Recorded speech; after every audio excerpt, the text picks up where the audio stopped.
I mean, it's not like it's not being recorded, so that's good. Sound levels sound good. Your camera is brilliant. Your name is there. It's spelled properly this time. Um, well, shit. I tell you what. Let's go, and we'll see what happens. If I mess it up, then we'll just have you come back. So tell everybody who you are and where you came from and what you're doing.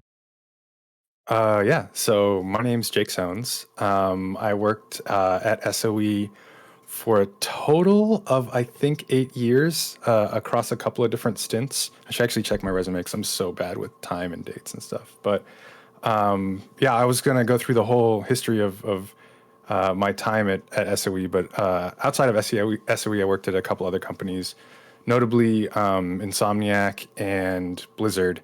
And then I started my own company and did some consulting for a bunch of random stuff. But nowadays, I work at a brand new studio that we're getting off the ground here in sunny San Diego, Warner Brothers Games. We started a WB Games San Diego studio in Carlsbad, which is pretty cool because we're actually building the team, the studio, and the game all from the ground up. I can't really talk a lot about what we're doing, but I'm pretty hype on it. Amazing. Yeah, it's weird. Like as soon as you said that, I remember you had just mentioned that. For some reason, I was thinking you were over with Ryan and those guys. But I hang out with Ryan every once in a while. In fact, I was just telling you a second ago, he invited me over for D&D last night, and I was kind of bummed I couldn't show up. But yeah, no, I keep in touch with a lot of the guys from the SOE days for sure. But I haven't worked with any of them since we were working on EQ Next. Ryan and I worked on EQ Next together. cool, cool. Yeah, and so yeah, you just mentioned before we kick things off, you mentioned origin story, and it's funny because now that you've mentioned like sort of the path, I realize maybe this will trigger some memories or something because I totally forgot. Yeah, yeah, man. So I started off. Well, first I want to talk about like how I started playing EQ in the first place. I had just gotten this fancy new card that goes into my computer that lets you do 3D graphics. It was like one of the like a dedicated 3D video card, and I was like, oh my god, this thing is so cool. What the hell am I going to play with it? And so I started Googling like games that support. It was a Voodoo Rush. I remember that. So I Googled like support for Voodoo Rush cards, and I found the beta test for EQ before EQ had gone live, and so I applied for the to beta test the game, and I started playing EQ just because I needed something that ran on the video card, and I'd never really played a game like that before.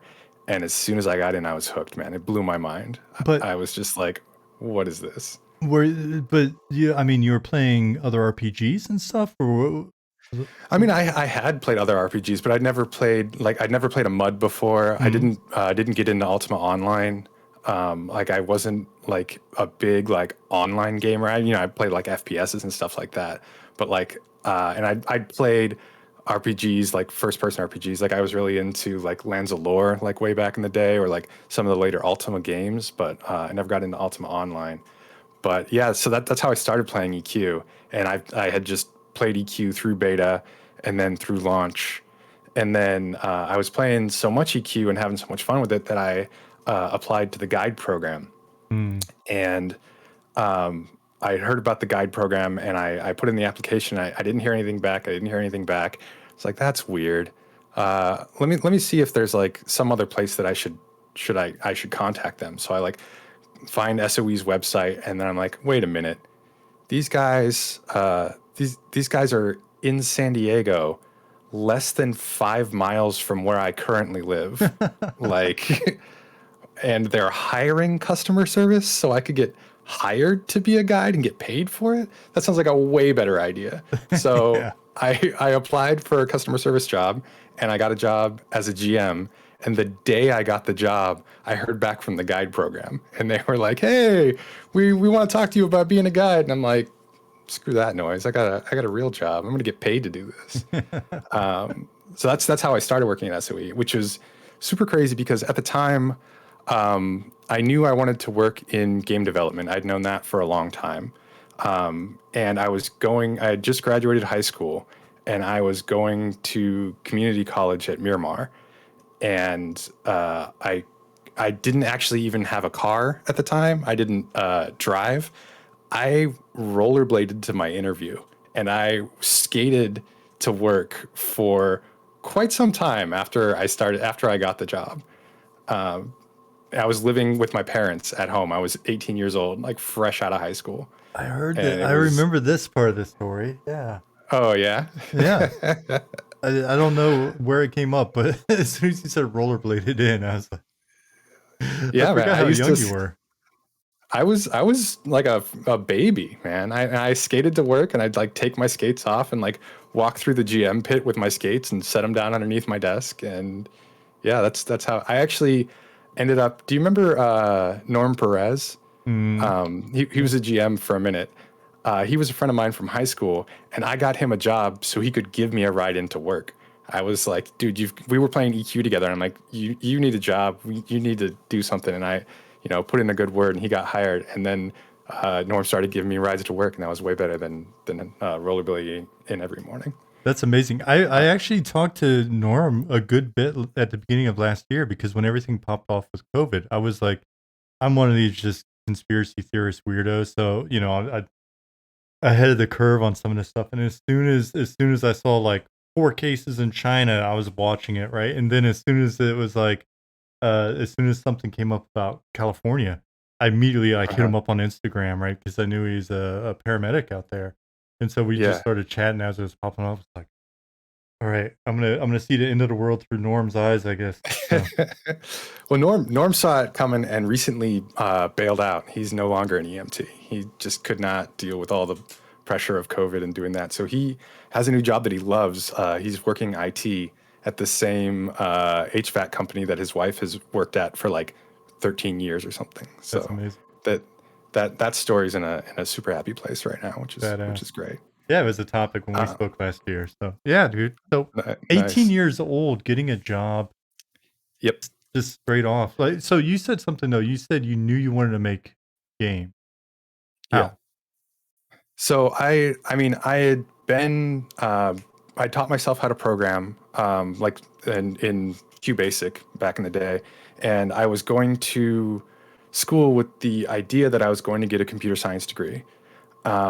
And I thought that I wanted to be a programmer. And once I got into SOE, I saw everybody, on the design team, and I talked to them. I'm like, what should I be studying in school? Like, what helped you? Like, what do I want to do? And the more I talked to people, the more I realized I didn't want to be a programmer. I wanted to be a designer. Like, Mm, programming kind of felt a lot more like implementation, and design felt more like had more creative opportunities and that was more appealing to me. So I started talking to designers and being like, what should I study? Like English, or there wasn't really any game design education at the time. And everybody's like, I have a degree. It didn't help me at all. Don't worry about it. So I dropped out of college and just started working full time. And after I was a GM for about 2 years, and then I got in on the apprenticeship program for EQOA, and that's how I transitioned from customer service into game design. I was a GM of Bristlebane, and I remember Jeremy Ellis was the previous GM for Bristlebane, and so we chatted a bit, and I think that was how I got on the EQOA team, was because like we shared that server, like and we had like been in touch, and he knew that I was trying to get the apprenticeship. So that's what got me out of the GM pit. was he a tough act to follow on Bristlebane? I followed him on, I think it might have been Talon, and everybody's like, man, the previous GM was so chill. He's such a nice GM. I think I was pretty chill. I really enjoyed being a GM. I think about those days super fondly. I would mess with players all the time. I would like go through my queue and answer as many petitions as I could, and I would be as generous as the policies would allow me to be. Mm. And then as soon as I was done with my queue, I would just go start messing with players. I would go into raid zones and start zone emoting. Like I would show up next to people and I can't remember what the actual slash command was, but I would like change my appearance into like some big scary monster and then just like appear next to them and freak them hell out. Yeah. And I had a great time with that kind of stuff. And then just doing like impromptu events, like making it rain in the Karanas and, zone emoting about angry gods and thunder and stuff like that. But like thinking about the GM days, I was going through my garage and I found some tomes, some ancient Ooh, documents. I don't know if you had the same colored binder, but dude. this is. Do you know what this is? Is that all of the like zone commands and all of the items and stuff, or This is an item list. I? This is every item in the game at the time, all of the spells in the game. There's like bard song lists, just like crazy, like all the effects, all the item numbers and spell numbers. Like it's like it's not a thin thing, No. like there's a lot of stuff in there. I also have like the GM lists for like that era. There's I think Oh you're on here wow. somewhere. I'm gonna have But to. I have to see if I can. I don't know the screen. Hopefully somebody else can. yeah, no, I'll scan these and I'll save them. I'll send them to you. Oh, that'd be so Oh, there amazing. you are. Sean Lord, Azaleel. Yay! Uh, you had Sunday, Monday off, and you were working on Seventh Hammer at the time. Your covering GM was GM Dynan. Who's Mm. Dynan? I don't know who GM Dynan is. Yeah, it was kind of weird. Glenn Snyder. Glenn Snyder was your covering GM at the time. Oh wow! As soon as you said the name, I pictured. Yeah, man. So I found that. I found some other stuff that I was hoping to get into as well. But super crazy times, man. I had a great time as a GM. I was almost like sad to stop GMing, but game design was definitely the goal. So I was uh, really excited to start on that apprenticeship. Yeah, yeah, man. It's funny. As soon as you showed the folder or the binder, I've got a bunch of stuff still in storage in Austin, like boxes of all that Mm. stuff and old game boxes and swag. And I mean, I've still got a bottle of like Plains of Power wine, I think. Oh, damn. Nice. Yeah. So, all of that stuff, I'm hoping a lot of that stuff's in there. Um, Hmm. it would be great to see it. I'm so glad I didn't throw it out. Yeah. Yeah. So let's see. The thing that you're just mentioning though about the interaction with people, I don't think a lot of players realize how much, and I think this is common for a lot of us, but like how much we would try to bust our ass to get everybody taken care of as quickly as possible just to spend time in interacting. There is something weird and Yeah. like special about being able to observe players and just kind of be a part of it, right? Like it, it, Yeah. it It, wasn't an ego trip or anything. It was cool to be around them. I was like, I had fun just like delighting them, like giving players like a unique experience. Cause like for the most part, like people are, at their camps or, trying to sell stuff at the bazaar and they're kind of in like a pattern of stuff unless they're in the middle of a raid. And just being able to like break up a little bit of that monotony of like camping stuff was super fun. But a lot of it was also like I would go I knew all the high level guilds on my server, and so I would go around and see what the guilds were doing and just like make myself known to them, so like form like some kind of Mm. relationship with them, because a lot of the job ended up being like conflict resolution, where like you've got two different guilds that are both like trying to kill uh, like Nagafen or Vox or something like that, and whoever gets there first is who gets the kill. And amongst themselves, the players had kind of worked out schedules, but sometimes people would go against that schedule, and it wasn't our job to enforce the schedule, but it Right. was our job to make sure that people got along and that people weren't upset. So like I had a pretty good relationship with the guilds on my server just from like showing up and messing around with them. And then when they had conflict, I felt like I could talk to both sides and people would like actually talk to me as opposed to being like, get out of here, you're annoying us. Yeah. But like raids are kind of an interesting thing from a GM perspective, because I feel like the GM pit, there was a bunch of us who played the game a lot, but I think there were like a subset of people who didn't really play the game. Like I'm not quite sure why they decided to get a job in customer service on a video game, but they were just there because it was a job for them. And I kind of saw that, and I started teaching a class about the raids, just to like explain to people like what all is important about raiding, and like why there's like we had to do like conflict resolution, and to give people a little more insight into like, all right, these are like the valuable mobs, these are the things that drop stuff, these are the things that people care about. And it's kind of funny in retrospect, because like I was never a hardcore raider. Like my character, like I'd played EQ a lot, but I think I like got my main up to like mid 40s, and then I just started farming stuff, or I Mm. never really got into the raiding culture.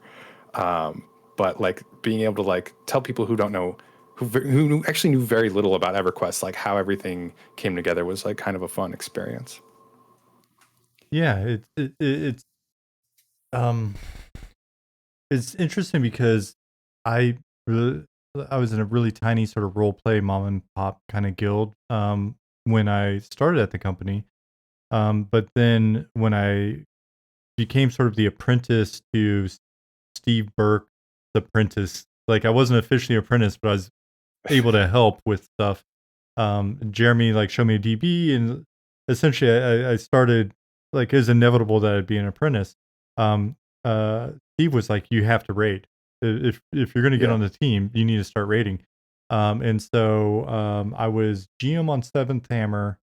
I honestly don't remember being a GM on Seventh Hammer, but then I don't remember there ever being any big issues. But that's where Steve played, so I had to move to Mm. Talon Zek because I had my character, like my tune was moved over to Seventh, and I started raiding with basically the main guild there. TDE was mentioned in chat, yeah. So I know those guys intimately; they're all great people. But it's because I wound up raiding with them. But it changed. It's weird. There's like a complete shift in perspective on the game the second I started spending all my time with the raid Yeah. guild, and I'd be Yeah. curious if I'd go back and had not done it, but still got on the team, how that would have skewed, like changed my decision making during that period. Do you have like thoughts in that area? I mean, Yeah. Oh, so when I started working at SOE, I pretty much stopped playing EQ. Like I had the fear of God put into me that like if people in my guild find out that I work at SOE, like I'm gonna have to get my character moved or deleted, or like there was like this air of secrecy that like really freaked me out. And so I stopped playing for a long time, and then I started playing again in like Velius era. With I started up a new character. No, I got my character copied. I did get my character copied to go play with Zach Carlson and mhm. his guild. And I wasn't like a major factor in that guild. I was kind of just there, and they were like a raiding guild. And I remember being on a couple of raids in. I can't remember anything. I'm gonna apologize 1,000 times because I can't remember anything. But there was a Don't raid dungeon. apologize. Dude, I've had to. People honestly, half the people think I didn't even work at the company. I can't remember shit. there So was uh, there was a dungeon that was like a dragon area in Valius. It was like north something.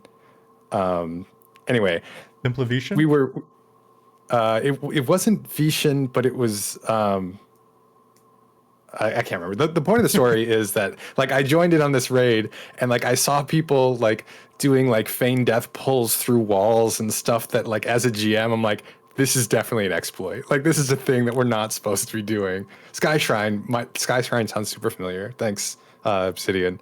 And so I was just like, I feel like I shouldn't be here right now because I don't want to like rat anybody out, but I also want like some air of plausible deniability. So I kind of stopped playing at that point again. And then there was some drama with that guild that I wasn't really a party of. That I think that guild got broken up because somebody found out about something. And it wasn't me. I didn't tell anybody. I was just like, this is not good. But yeah, so that I was doing that for a while, and then while I was apprenticing, I'm gonna introduce my second show and tell item. Mm. While I was apprenticing, do you remember Matt Yaney? He was mostly worked in the casual games department. I do. Yeah, awesome. Did you know that he had a game design course that he was teaching? Yeah, at there. Yep. So I have my binder from Introduction to Game Design Oh man, I by remember Matt that. Yaney. Yeah, and on the back, EQOA comic book, Quest for Dark Power. I won't focus. There it goes. That's so badass. But yeah, this has like all kinds of just like stuff that like just blew my mind. Like showing me the link between psychology and game design that I'd never really considered, and like the whole concept of loot, the way loot worked, and like drawing the line between looting mobs. And there was this experiment with BF Skinner and rats like pushing a bar to like get a pellet of feed, and like the randomness of that was like the way to get rats addicted to pushing this bar.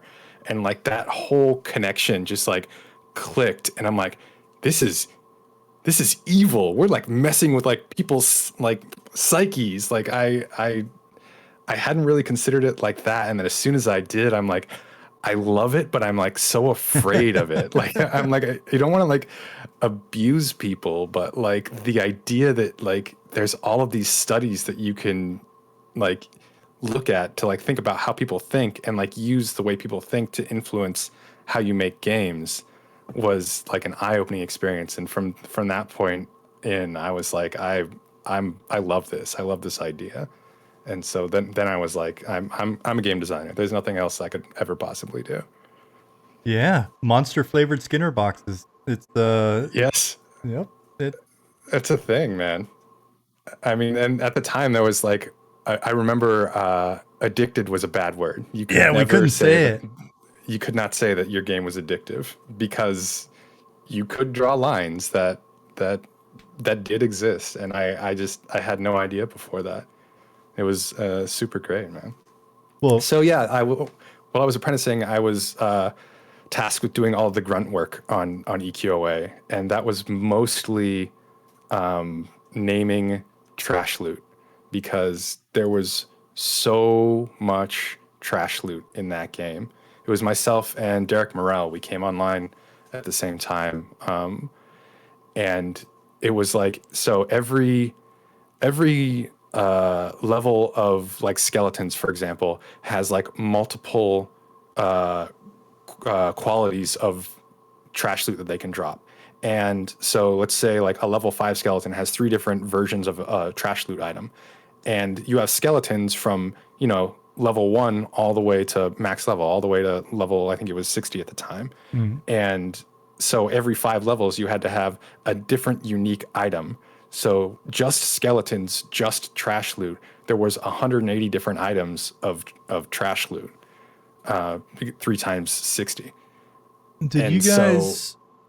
So was it pure trash? What was the philosophy on there? Was it simply just like vendor loot, or did yeah, you? vendor loot. Okay, you didn't have like a giant elaborate like trade skill system set up for it or anything like that.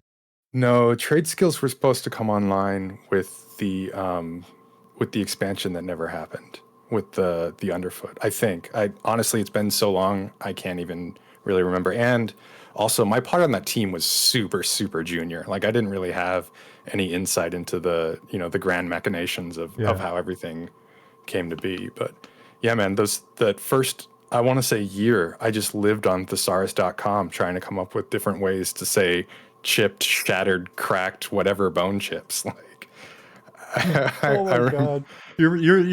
You're spilling all the secrets. Yeah, man. I mean, people got to know this is what it takes to make a video game. Like MMOs specifically, like there's a lot of just grunt work. Like this is not glorious work. This is not like doesn't take a rocket scientist to figure it out, but like there's a lot of stuff that needs to exist because you do need to like ramp up the value of that loot so you can have your economy moving so that you're making more money at max level than you are at first level. Yeah. And it's stuff that needed to get done. And it wouldn't be as fun if it was just like bone chips grade 1, bone chips grade 5. That's not exciting. You gotta get some decimated bone chips, man. You've got to get Mm, bone chip dust. You've got to get like marbled bone chips. I don't even remember, but I remember there was some ridiculous names. We also did the same thing for just monster names in general. I remember making fun of Derek because he made an unyielding mummy. And at the time, I like had not like read a lot of like fantasy. Like my only association with the word yield was like the street sign. And so I was just like constantly making fun of him, like this mummy doesn't stop at intersections. And oh my like god. later, I was like, oh, this is actually a fairly common word, and I'm the idiot here. But I had I had a lot of fun. Just he was like, what are you talking about, dude? Like, how do you not know this word? And I'm yeah, there was a lot of naming. I guess is the point I was trying to get to. I'm not going to be able to get that image out of my head for the rest of the night. Unyielding mummy does not give a shit. No, man. Oh. Traffic cannot stop that mummy. Mm. Yeah.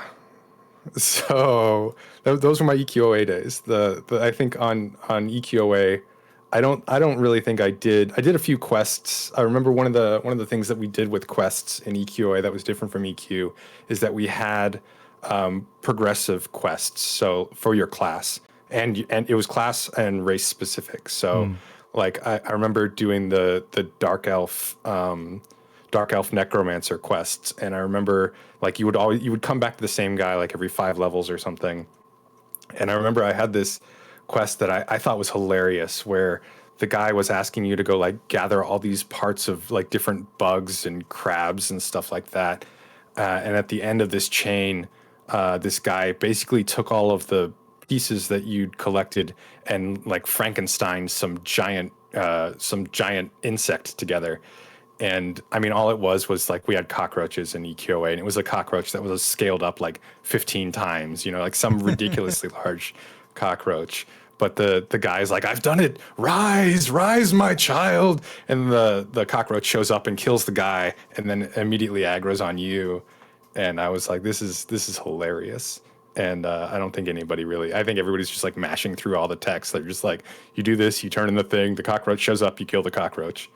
And I think that was probably my biggest lesson from EQA development is that nobody ever reads quest text. That's not a thing that people care about. 20 years later, though, that was kind of my belief as well at the time. Yeah, Just keep it short, try to tell the story with as much context as possible. So the combination of like that trash loot and the item or the actual valuable item names along with the NPC names and all that shit forms a picture, and that'll yeah, tell because we're not going to read it. And then I started streaming and having people come in, and people are like, they know everything about the game. They read yeah, all of the yeah, text and then yeah. some. I definitely speak hyperbolically. It's not that nobody reads the quest text. It's that a very small, very impassioned group of people read the quest text, and the vast majority of people Oh could not yeah. give a shit. No, I know. I'm so blown away by how much people have sort of just mined out of it and how much passion there is after 20 years, right? 22 years for Yeah. some folks. And then we have a lot of questions that come up. Like there's a question that just popped up in here. It's like, do you know what were Lady Vox's spawning rules in Oh EQOA? God. I Just, had no just idea. no. Yeah. No clue at all, man. I was definitely like the lowest rung on the totem pole. I didn't have any insight into that. And honestly, if I did, I probably wouldn't remember at this point. Mm. My memory is not that great. But Yeah. yeah, no, I remember, I do remember the first time that they let me design a zone. And the first zone that I designed, I was like, all right, I'm gonna make an homage to Goonies, and so I Mm. put a pirate ship in a cave under, like, you had to like go through some ridiculous caverns to get to this pirate ship that was stuck in a cave. And then like a year later, WoW came out and they had the same, they had basically the same thing, and I was like, oh man. Yeah. But I was super excited about being able to, come up with something and then have people be like, "Oh yeah, let's do that. We'll put some artists on that and we'll make that happen." And it shows up in game, and I was like, "That's so cool." It's a crazy feeling, right? Yeah. It's one that, even as you say that and, like, I reflect on it, it's one that I still feel like I haven't appreciated enough. Um, Mm. every once in a while, it'll dawn on me or, like, Jasmine and I will be talking about something, and the stuff that we worked on, it's like, wow, hundreds of thousands or, maybe millions of people have, seen this or read this or played that, Yeah. and there are artists that made that, right? Like, Yeah. such a crazy opportunity. It's very surreal at times.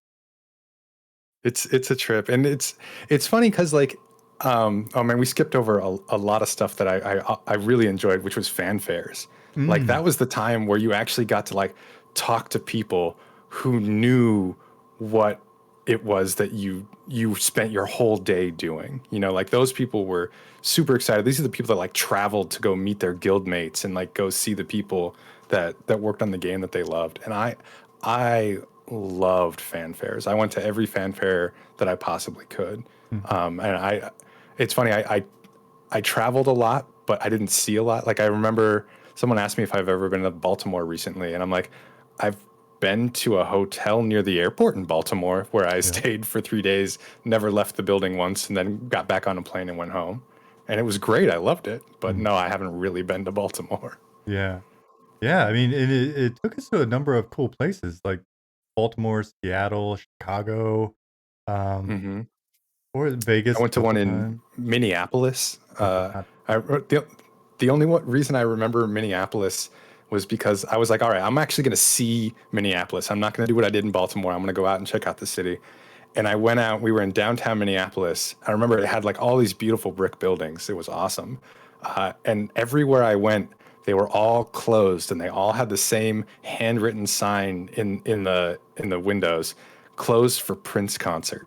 We happened to be in Minneapolis like the same weekend that Prince was playing like some huge show, and he's from Yeah. Minneapolis. So like everybody in Minneapolis loves Prince.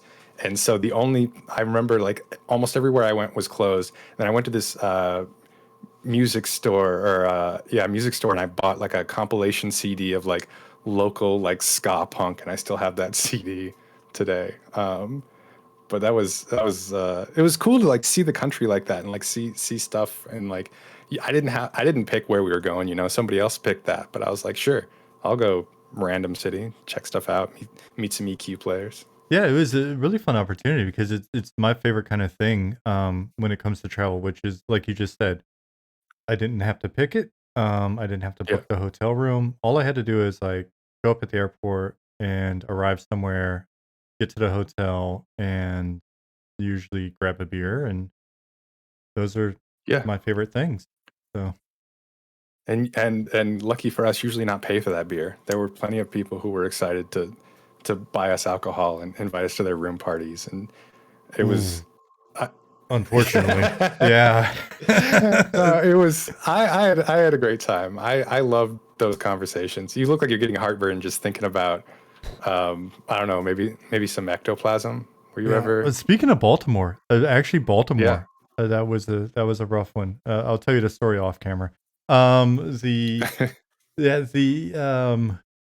so Is my mic just going crazy? I keep highlighting. no, I think you've sounded perfect to me. And on that Okay, note, cool.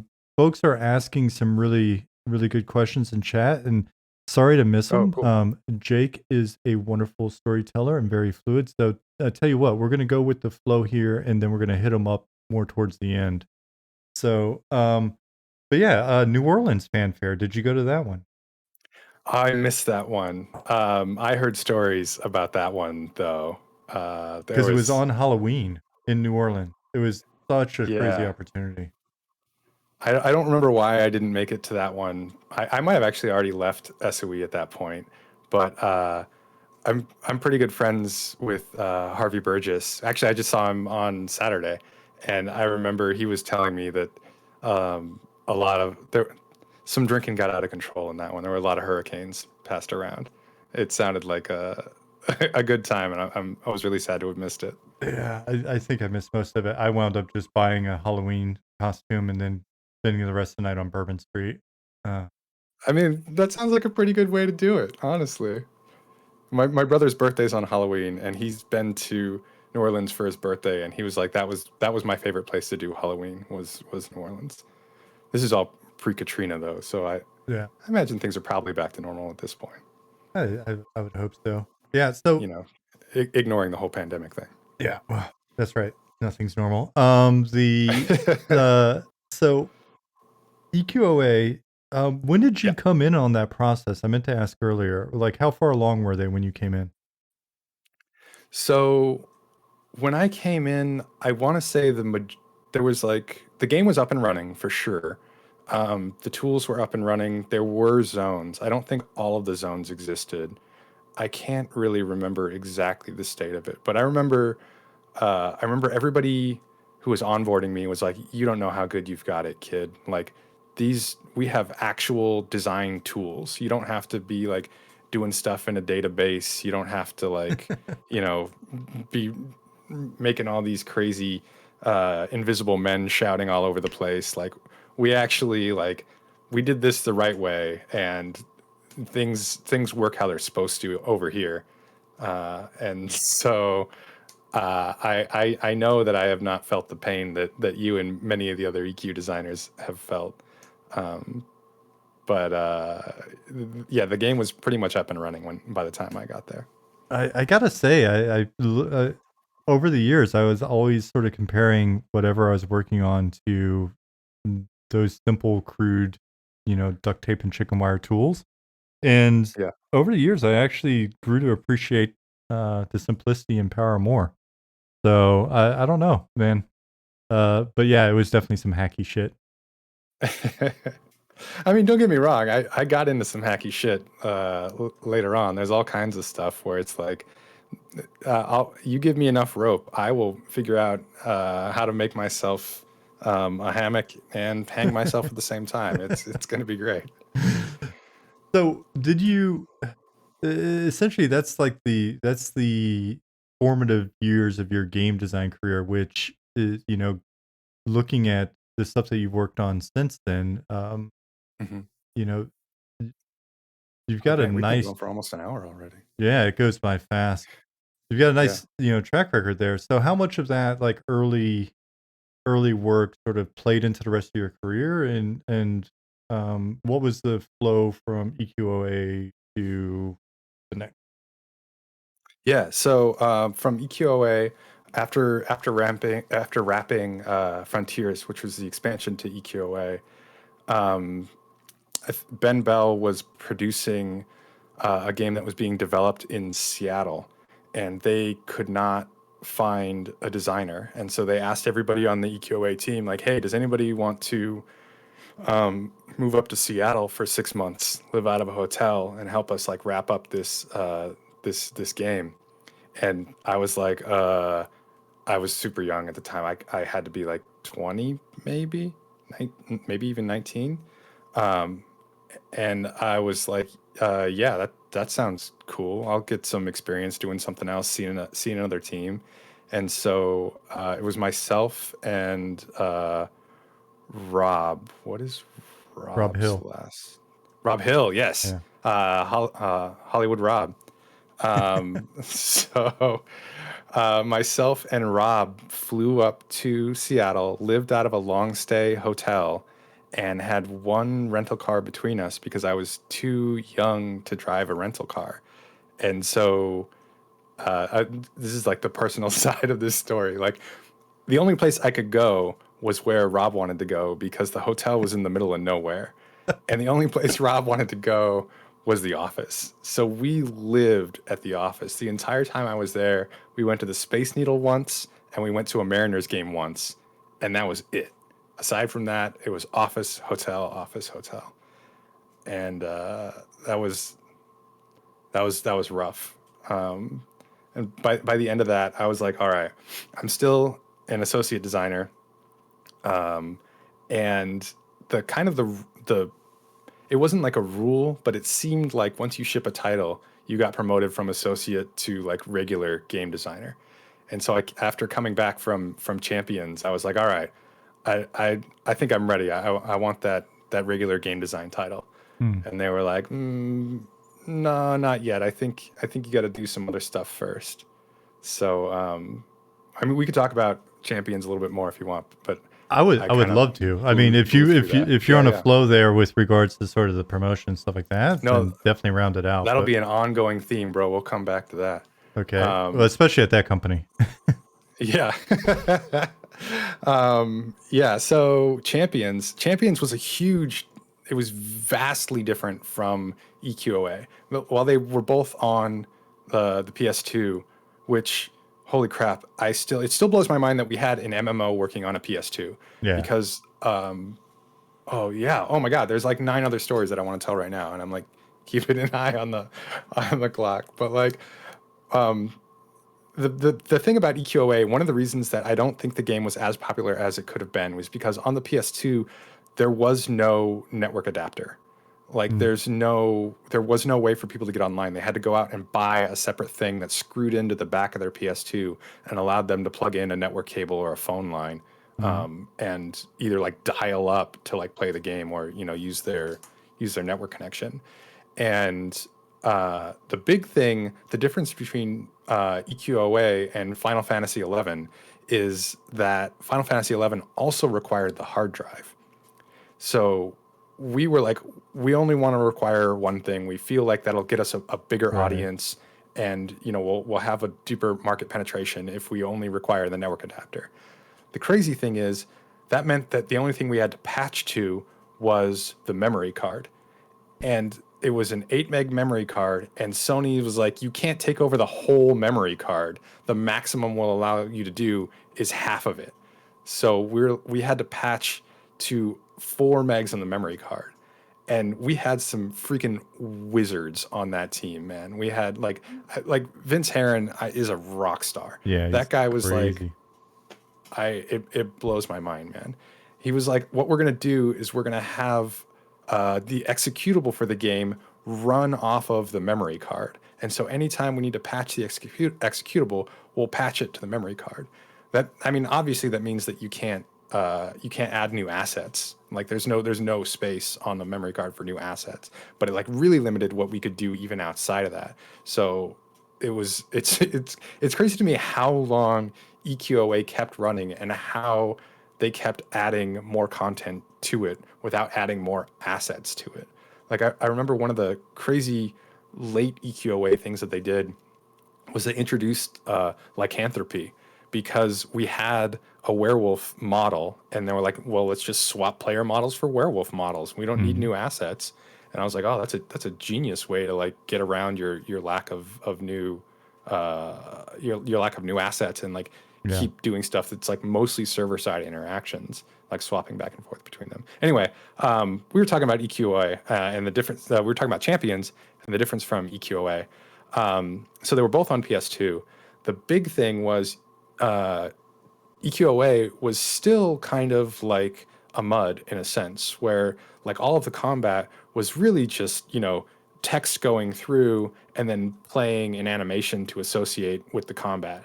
There wasn't like actual, like, there was no collision. And Right. like coming onto Champions and like seeing the way that combat worked was like, this is my sword, this is an enemy. When the sword contacts the enemy, that's what makes the whole hit reaction happen. And I was like, you guys are living in the future.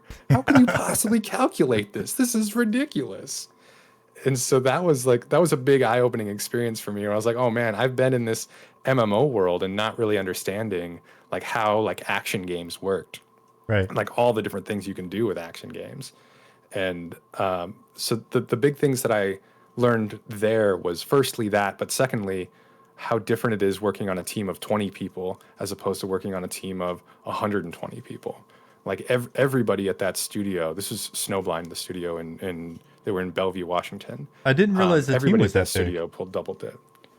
I think it might have been less than 20. I think it might have been like 15ish, but like the CEO was also the receptionist. You know, it was like Oh, I had it very reversed. small Okay. team. Okay. Yeah, that's what I thought. I thought it was a tiny team. When you said 120, I was like, oh, is that the? Oh no, I meant like working Yeah, yeah, on yeah, EQOA, working at SOE. Like it's a yeah. much bigger team, and then going up to Seattle and just being like, all this whole game is just you guys, like the whole thing, and that was a big eye-opening experience as well. And I was like, I like this team size a lot more. And so, yeah, that was another big lesson I learned. I'm sorry, I've totally been ignoring chat. I have no idea Oh, it's okay. I've if been anybody's every once in a asking. while. So if you see me just kind of quick type, it was just to let folks know, like, hey, great question. Don't forget it, and we'll try to come back to Hmm. it. And let's see. Yeah. So on the Champions front, I remember that project because I worked with Rob briefly on a thing that we were trying to do with the PlanetSide engine. Um, Hmm. uh, it was funny because he and we just did not see eye to eye on like the game that we wanted to make. He was like producer and I was like lead designer, but he was still a rad guy. And it Yeah, was one of those things where I had heard how much you guys busted your ass on Champions, and yeah. I respected that a ton. I have a champion story.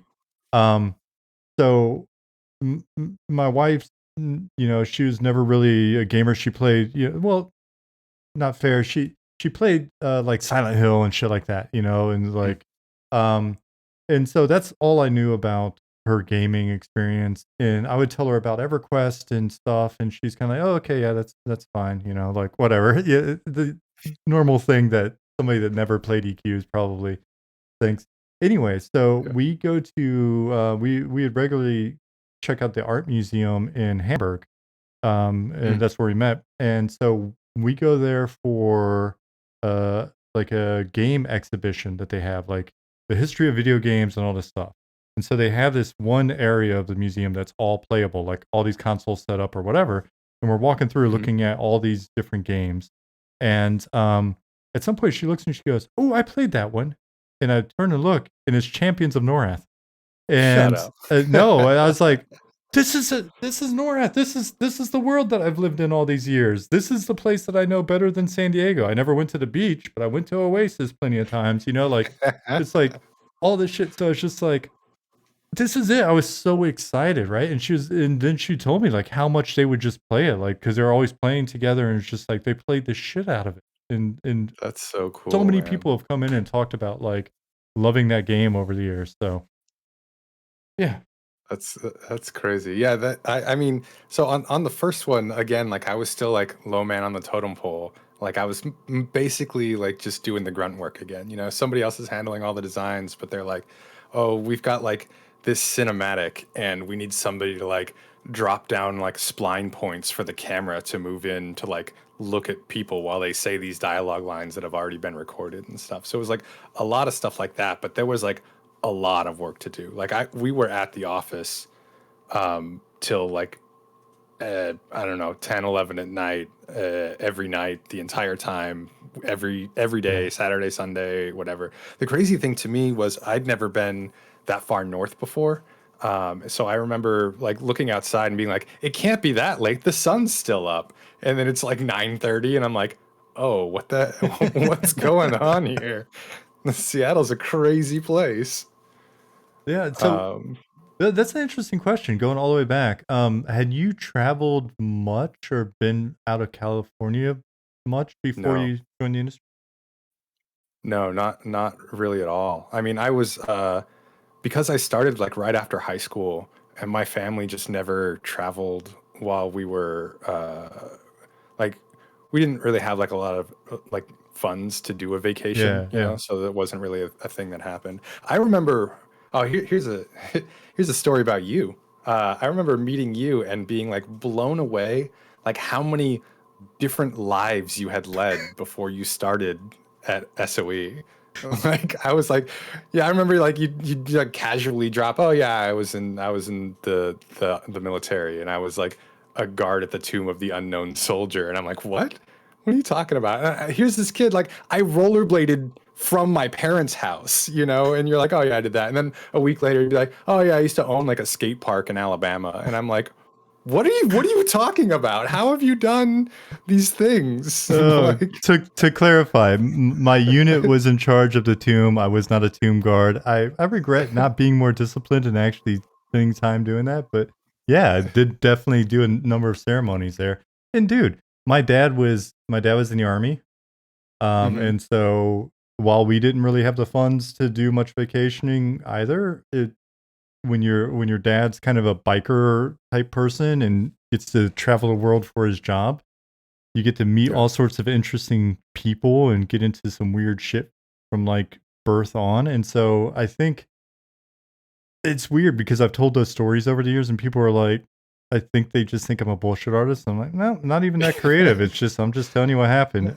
You've got the tattoos to back it up, though, bro. I remember like you telling me about your buddy who was the tattoo artist. Yeah. You were just like, he'd let me pick out something as long as he got to draw whatever he wanted on my arm, and I was like, that's you're rolling the dice there, man. Do you Oh, still have some of them been covered up at this point, or? no, the only thing I got covered up, I regret to this day that I got it covered. It was so lame that I decided to get it covered. But yeah, I know I've got some really, really inappropriate tattoos. It's just you can't Yeah. see them on stream, so we're not even going to discuss what they are. I mean, I'm not I'm just you can see that you have tattoos. And so that's all I'm gonna refer to. I think the But the the pimp and the two prostitutes, the little guy with the goldfish in his shoes, is about as far as I'm going to go. Everything else is just too okay. much. So yeah. Yeah, yeah, yeah. I remember you showing me some of those and I'm like, I can't believe you let somebody just draw that on you forever. That's crazy. But oh man, what were we talking? Oh, I spied a question in chat that I think is a pretty good question. Dave Churchill was asking, is there a difference in feeling working on an offline game that you know will be playable forever versus an online game that at some point will be taken offline? There is now, but there wasn't at the time. Like I don't think I had the foresight to think like, oh, this work is temporary. Like temporary being several years, and this work is something that will theoretically be around forever. Because at the time I was more concerned with like, are we actually going to ship the game? Is everything going to get done? And I do, it does kind of bum me out that like I can't really go back and like play EQOA again. And I think that the teams that are working on reviving it are amazing, and I applaud all of their work. I can't imagine how hard it is to reverse engineer stuff, but I honestly haven't gone back and played Champions of Norrath, but knowing that I could is kind of comforting. It's something I'll probably do eventually. So at the time, no. Now, yeah, there's a big difference in feeling between those two concepts. There was Are there any another other questions I Yeah, missed? there's another good one right up above that. And I know there's a few more that I said don't forget them, so maybe they'll pop back up again. But there's a question of, from your viewpoint as a designer, is creating design tools better for game development than using the crude tools? Games take a long time to make. Creating great tools are cool, but there is a time trade-off. Is it worth it?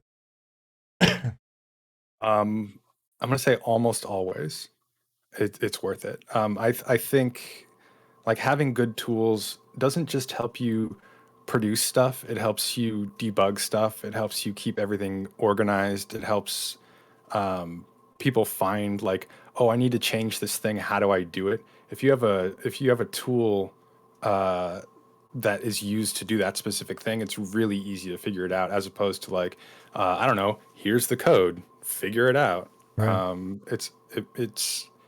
It's almost always worth it. The only time I feel like it's not worth it is if you spend time like kind of over engineering the tool. You're like, this will be the be all end all tool that does everything, and I've got like 50,000 different edge cases that it covers, and you've got to learn, to find a healthy balance between no tool and too much tool. But I'm a firm believer that you do need some amount of tooling. Yeah, so I was gonna ask on that topic. Have you have you been in the situation where you basically start with a relatively simple tool set and then you iterate based on actual needs, or is it a lot of front-loaded design?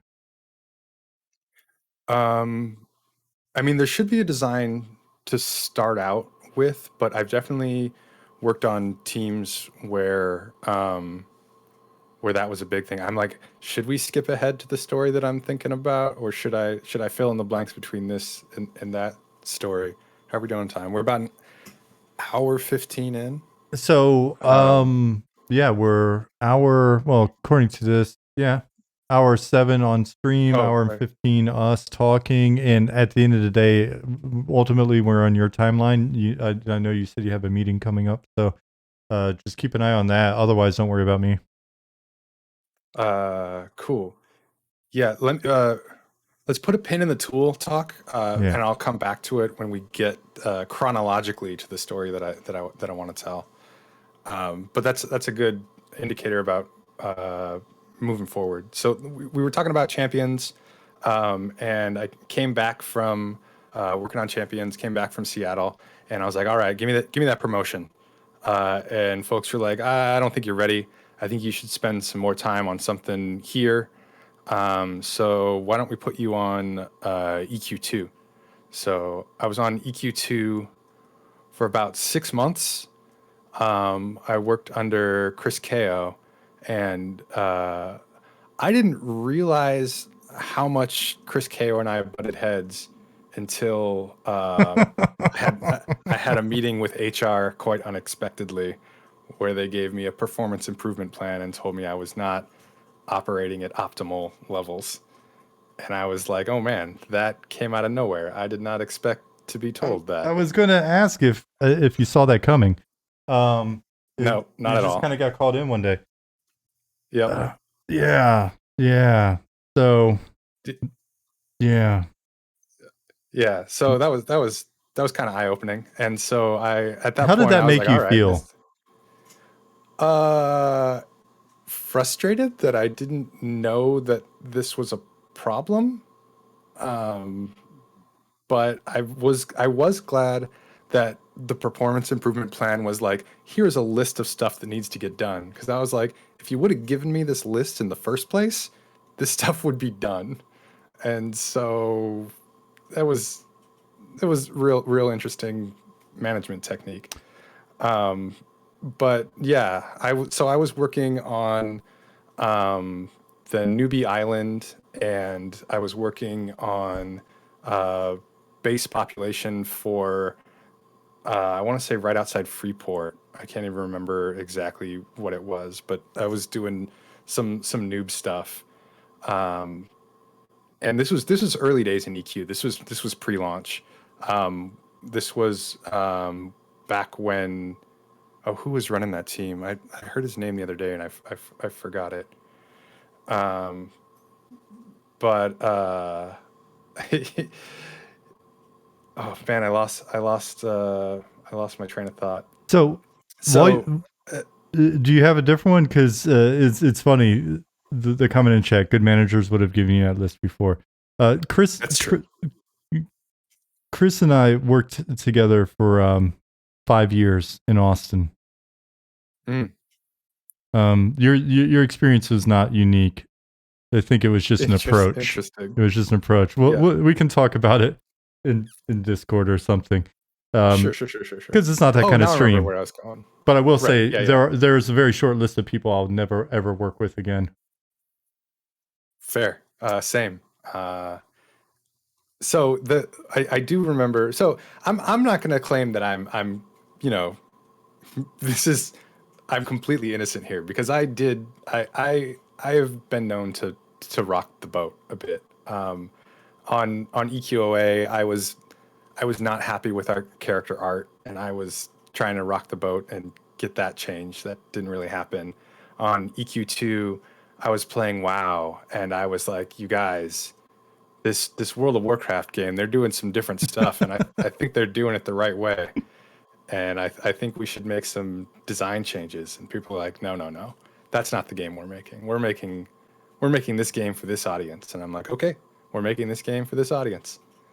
But yeah, so I ruffled some feathers, and that happened. And so the next year or 6 months later, folks came back and they're like, we're making a sequel to Champions, and they still cannot find another designer to help them out and make this game. So do you want to go there? And I'm like, yes, get me out of here. Like I'm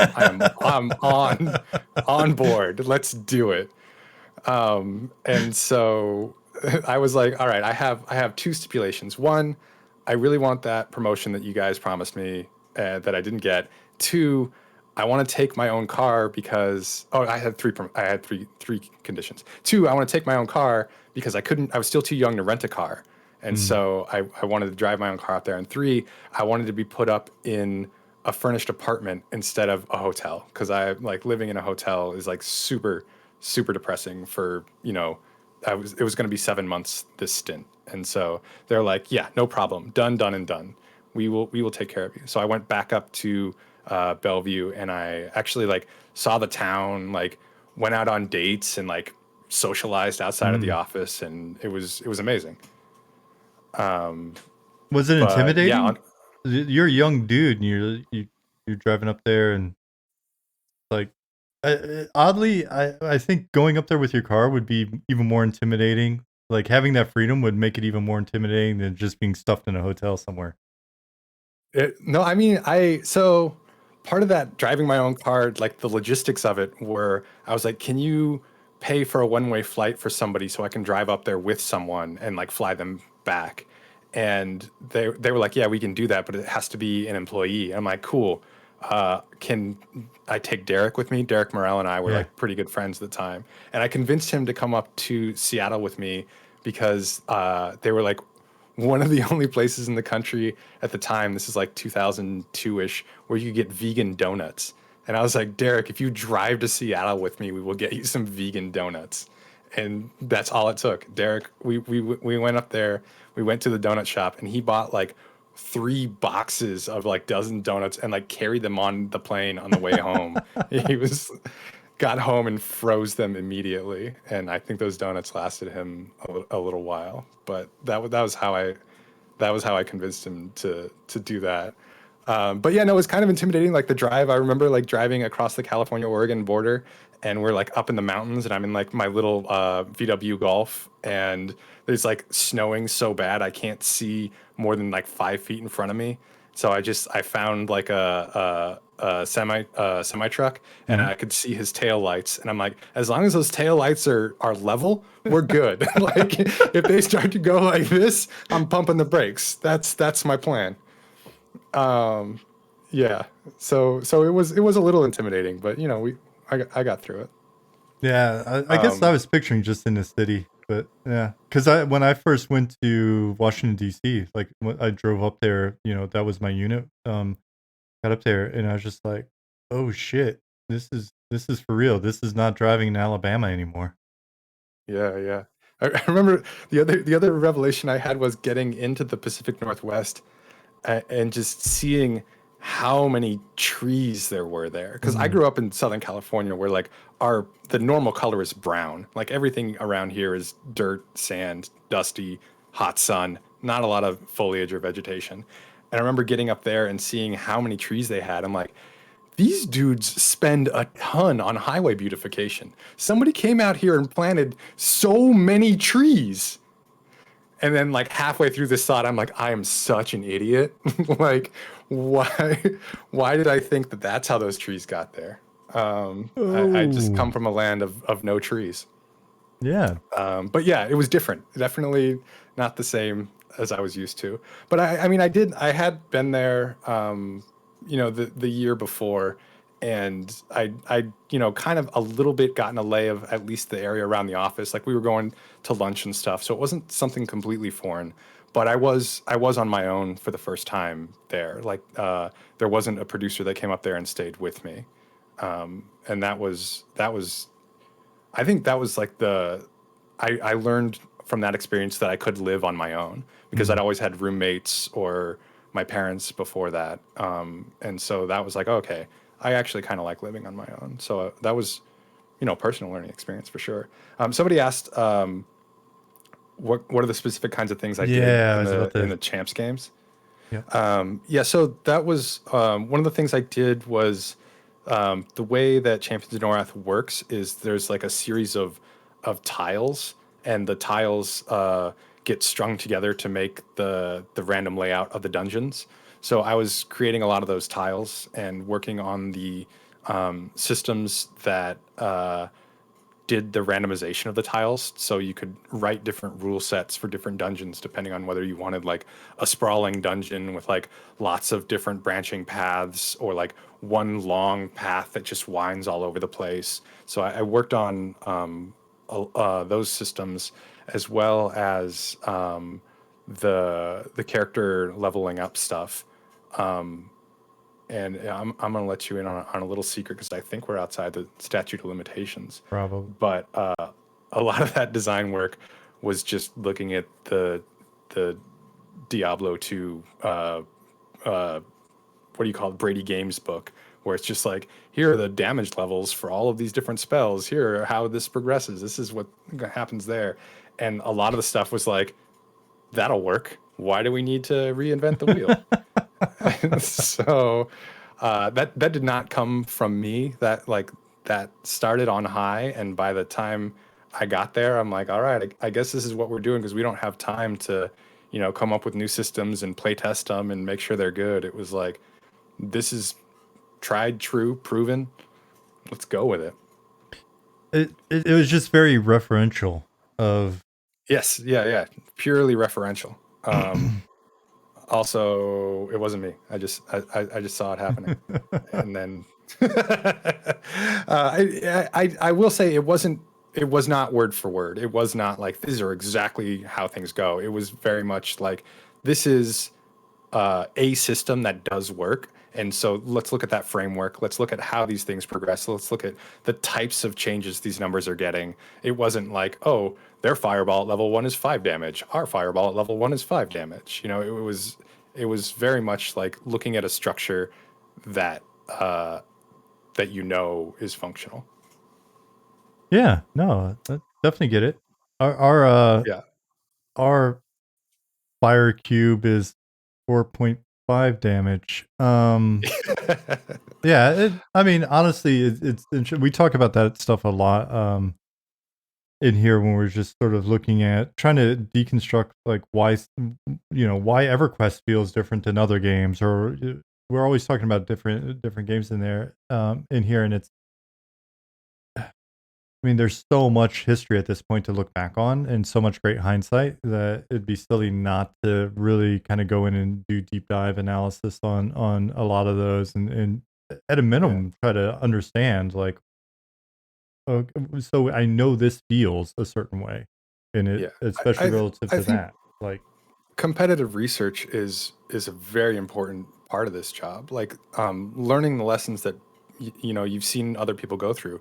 When there's successes and when there's failures, I think there's a lot to learn.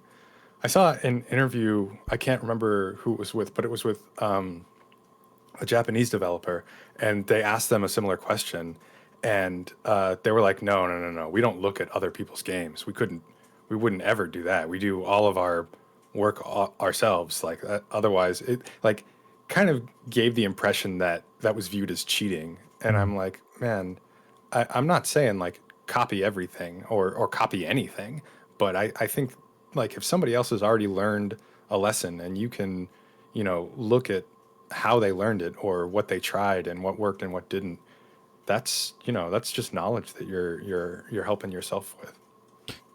yeah, and kind of on that topic, the question that was just reposted. It first came up when you're talking about making the tons of items for EQOA. Oh yeah, yeah.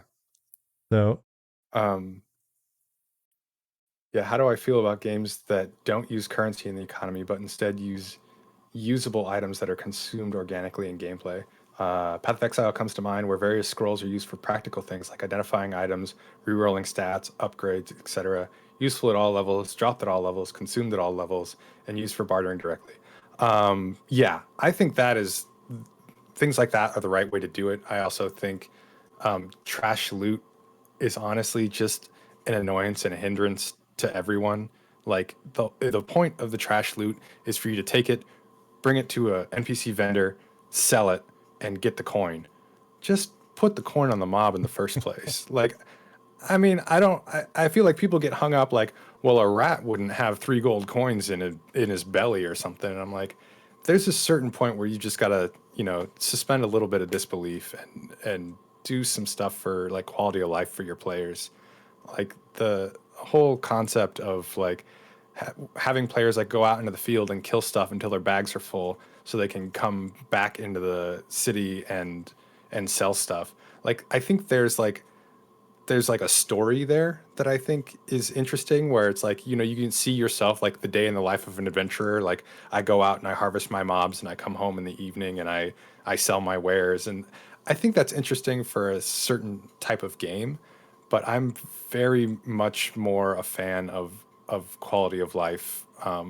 I think this is an area where I have butted heads against other designers where like I'm looking at WoW and I'm like, they have no death penalty. Like you don't have to go find your corpse. That's way better. And then the EQ side of things is like, that's ridiculous. That's easy mode. That's not how this game should be. And so I do find myself a little bit more in the quality of life side of that camp. So I recognize the use case and the reason that you would have trash loot, but personally I'm not a fan of it. Do you feel that your opinion has been tainted by your time on Ratchet and Clank?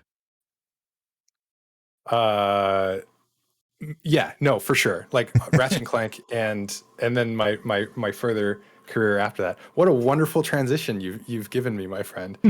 Um, so after we got back from working on Champions Return to Arms, which was the sequel to Champions of Norrath, I got back to SOE, and I was like, all right, where's that sweet promotion y'all promised me? And they're like, well, about that promotion, let's maybe have you work on an EQ expansion.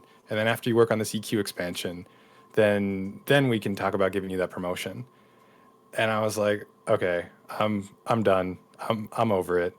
I'd looked around at the other things that were happening at SOE, and I think Champions opened my eyes to a different type of game development and showed me that I really like making games on consoles. And that type of gameplay I found more appealing. And like to get briefly back to that concept of quality of life versus like story, and me being in that more quality of life state, I was like, I'm not interested in making these hardcore games anymore. Like I want to make something that aligns more with my philosophy. So I started looking for other work at that point, and I really lucked out and got a job that I was completely unqualified for, doing user interface design at Insomniac, working on Ratchet and Clank, and that's actually a wonderful time for my next transition storytelling piece. The way I got the job at um, at Insomniac was that they had a design test where they asked people to critique the lobby in Ratchet and Clank, and how would you what would you do to change it? And so like I wrote up like this critique of the lobby. More, is it going to focus? This lobby critique, and I included like photos that I'd taken of my television, and then I like photoshopped like this is what it looks like now. This is how I think we should change it. Oh, I think nice. having menus work differently, and like did that on like a couple of different screens. And then when I went in for the interview, the folks doing the interview were like, "Yeah, nobody else did anything like that. Nobody else like had like photos and mock-ups and stuff like that." So that's how I got that interview and how I ended up getting that job, That's, which I mean, definitely changed the trajectory of my career. that looked solid for the time too. Like during that era, that was when Let 2004. me. I'm gonna pull up my resume because it's the only way I can remember any date of anything. That was, yeah, 2000, the end of 2004, start of 2005. Yeah, nailed it, bro. So yeah, I that was a thing. Like at the time, like UI designer wasn't really a Yeah, position. Like this is 15 years or more than 15 years ago now. And like there's when I got hired, they're like, we've never had a UI designer before. We don't know what we're looking for in a UI designer. There wasn't UI design education. I had a background in game design, and for fun, I had been making websites on the side. And so I was like, websites are basically UI. I could do this, and so that's how I got my foot in the door at Insomniac. And I stayed around there for 4 years, hopping back and forth between Ratchet and Clank and Resistance games, working on PS3 launch titles. I started out in UI design. I ended up in like general gameplay design. I designed a couple of mini games in the Ratchet and Clank world. I that experience was like kind of like my college.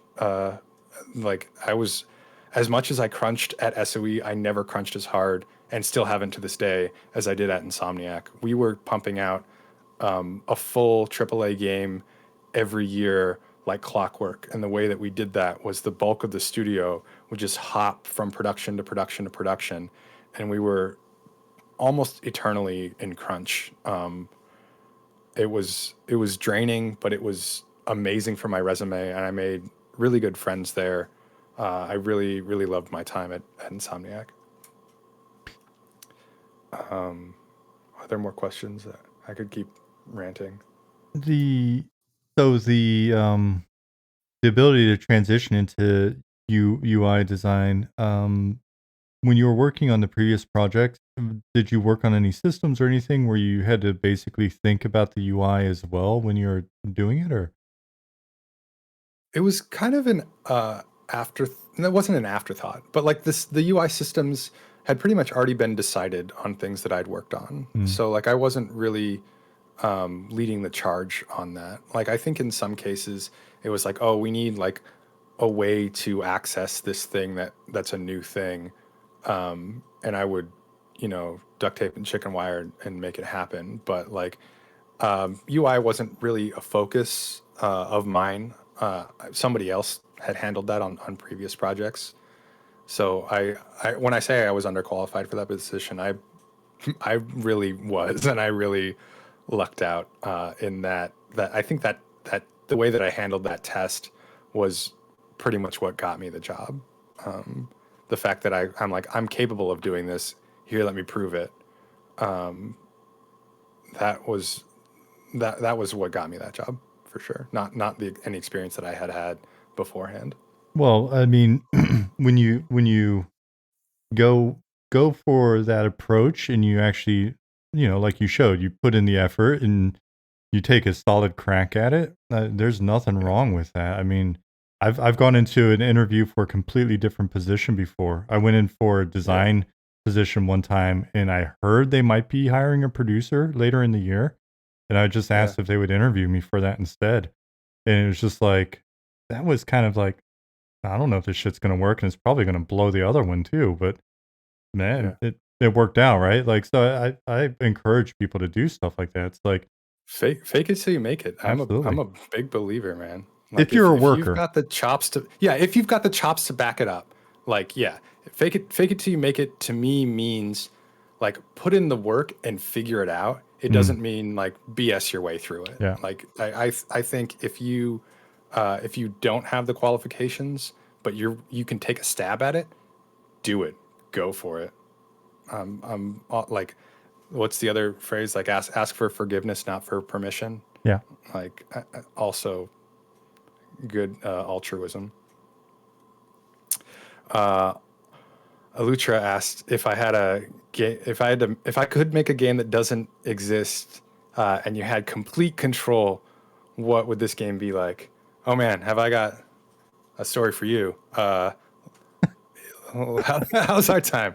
Um, I did have that opportunity at one point in my career, and I will definitely be answering that. I don't know if anybody has like questions about like my Insomniac era or Ratchet and Clank or Resistance, but I had a lot of fun there. I got to make mini games using PS3 controller, like the tilt aspect of it. That was super fun. But then after a while, a friend of mine had told me that they're about to do a round of layoffs, and my name had come up in that possibility.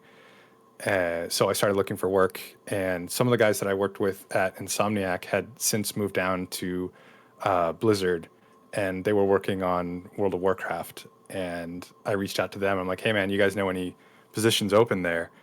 And he was like, "Yeah, the Diablo team is looking for a level designer. Are you interested in that?" I was like, "Yes, I'm definitely interested in that." So I moved from Insomniac to Blizzard, working as a level designer on Diablo 3. I say moved. My job moved. I did not. I actually commuted from like Hollywood area in LA down to Irvine for 2.5 years, which I do not suggest. That's Whoa. about an hour to an hour 20 each way. Oh man, that's rough. Listened to a lot of book on tape. Yeah. Got all the way through Song of Ice and Fire, the Game of Thrones Mm. series. But yeah, man, that was uh, that was kind of a big break for me.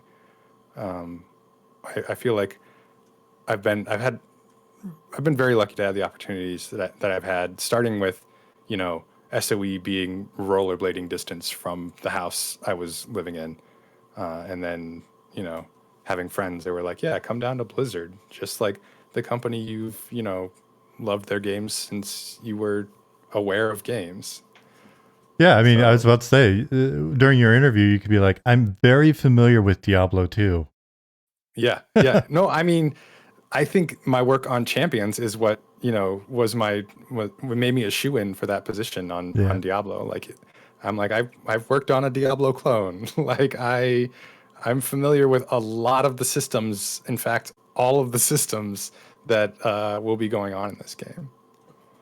So yeah, So, it was bonkers.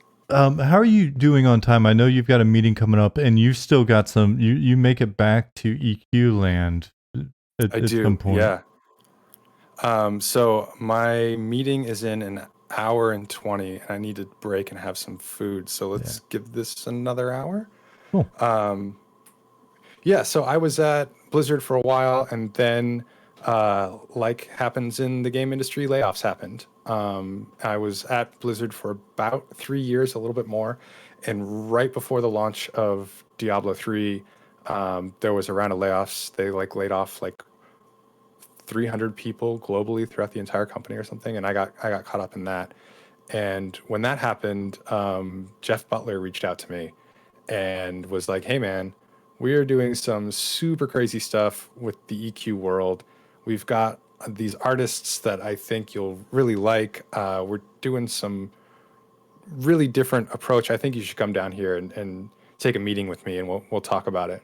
And Jeff basically single-handedly convinced me to come back to SOE and work on EQ Next, where I kind of took over the voxel aspect of EQ Next, what eventually became Landmark. I was in charge of figuring out how those voxel tools were going to work, how to present those concepts to players, how we're going to get like player scripted events working. There's a big focus on user generated content, and I was really excited about all of the promise of that stuff, which I imagine will probably be a section that y'all have more questions about. Oh, I skipped over that tools question. That was a Blizzard a Blizzard thing. When we were working on Diablo, the tools existed, but like I was in very close contact with the tools department. One of my favorite programmers I've ever worked with is a dude named Chris Alsop, was a tools programmer at Blizzard, and we were always talking about ways to optimize the uh, the Durgle, the dungeon random level generation. And so we, I was using the Durgle all the time, and I would meet with Chris about like different like style dungeons I wanted to make and different things I wanted to make. And so, like having that type of interaction with your tools programmer and your tools department, if you're lucky enough to have a tools department, is I think an incredibly beneficial thing to do. One of my favorite stories of that era is one of the things we had to add to the Durgle, which was something that could detect how all the tiles were coming together, because there was a very specific scenario with a very specific dungeon where it was possible for the dungeon to roll a tile that was like north, south, east, west next to a tile that was like south, east next to a tile that was west, south. The the directions I'm giving are where the tile connects to the tile next to it. But basically, what could happen was there was a chance that you could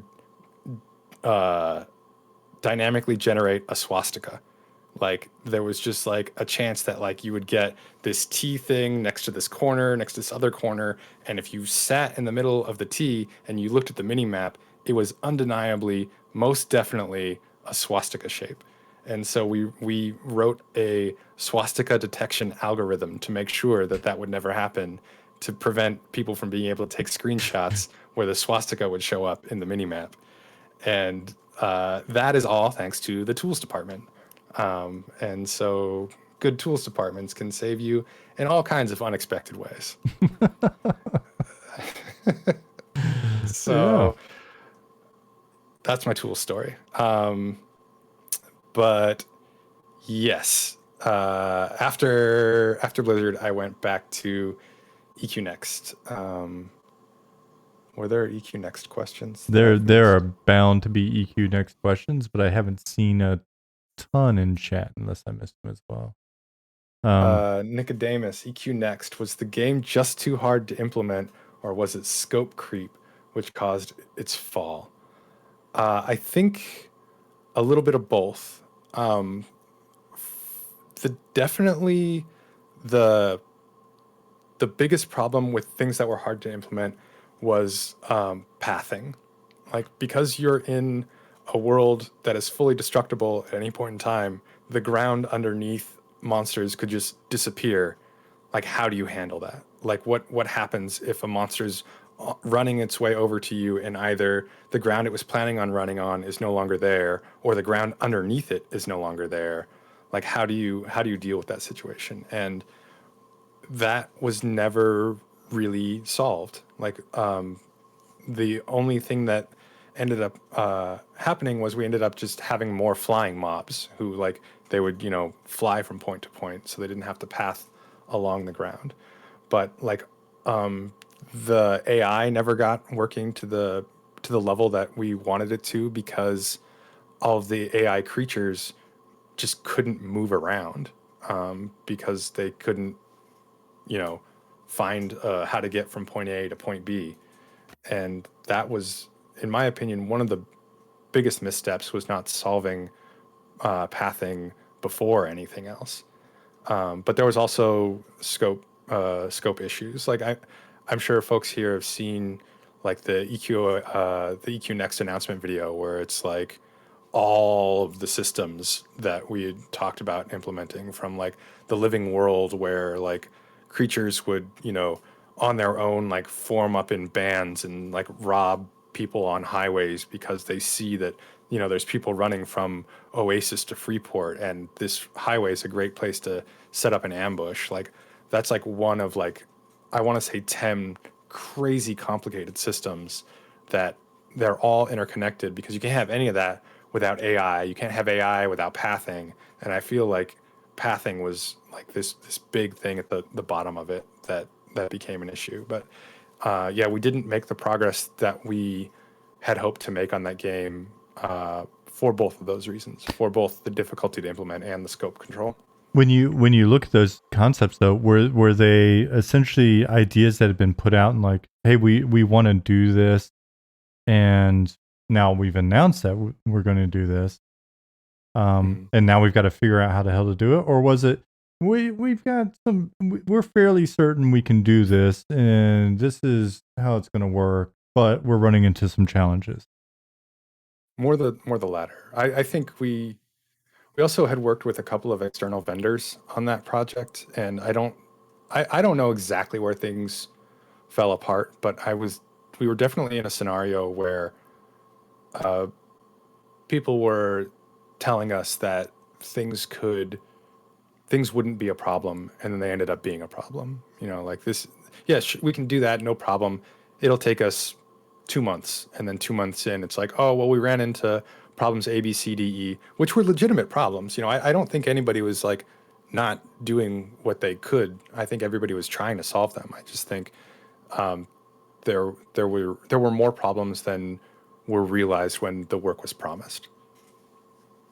Um, when you talk about the pathing problems, we it immediately makes me think of just how dynamic the environment is, Mhm. and how much that either could be.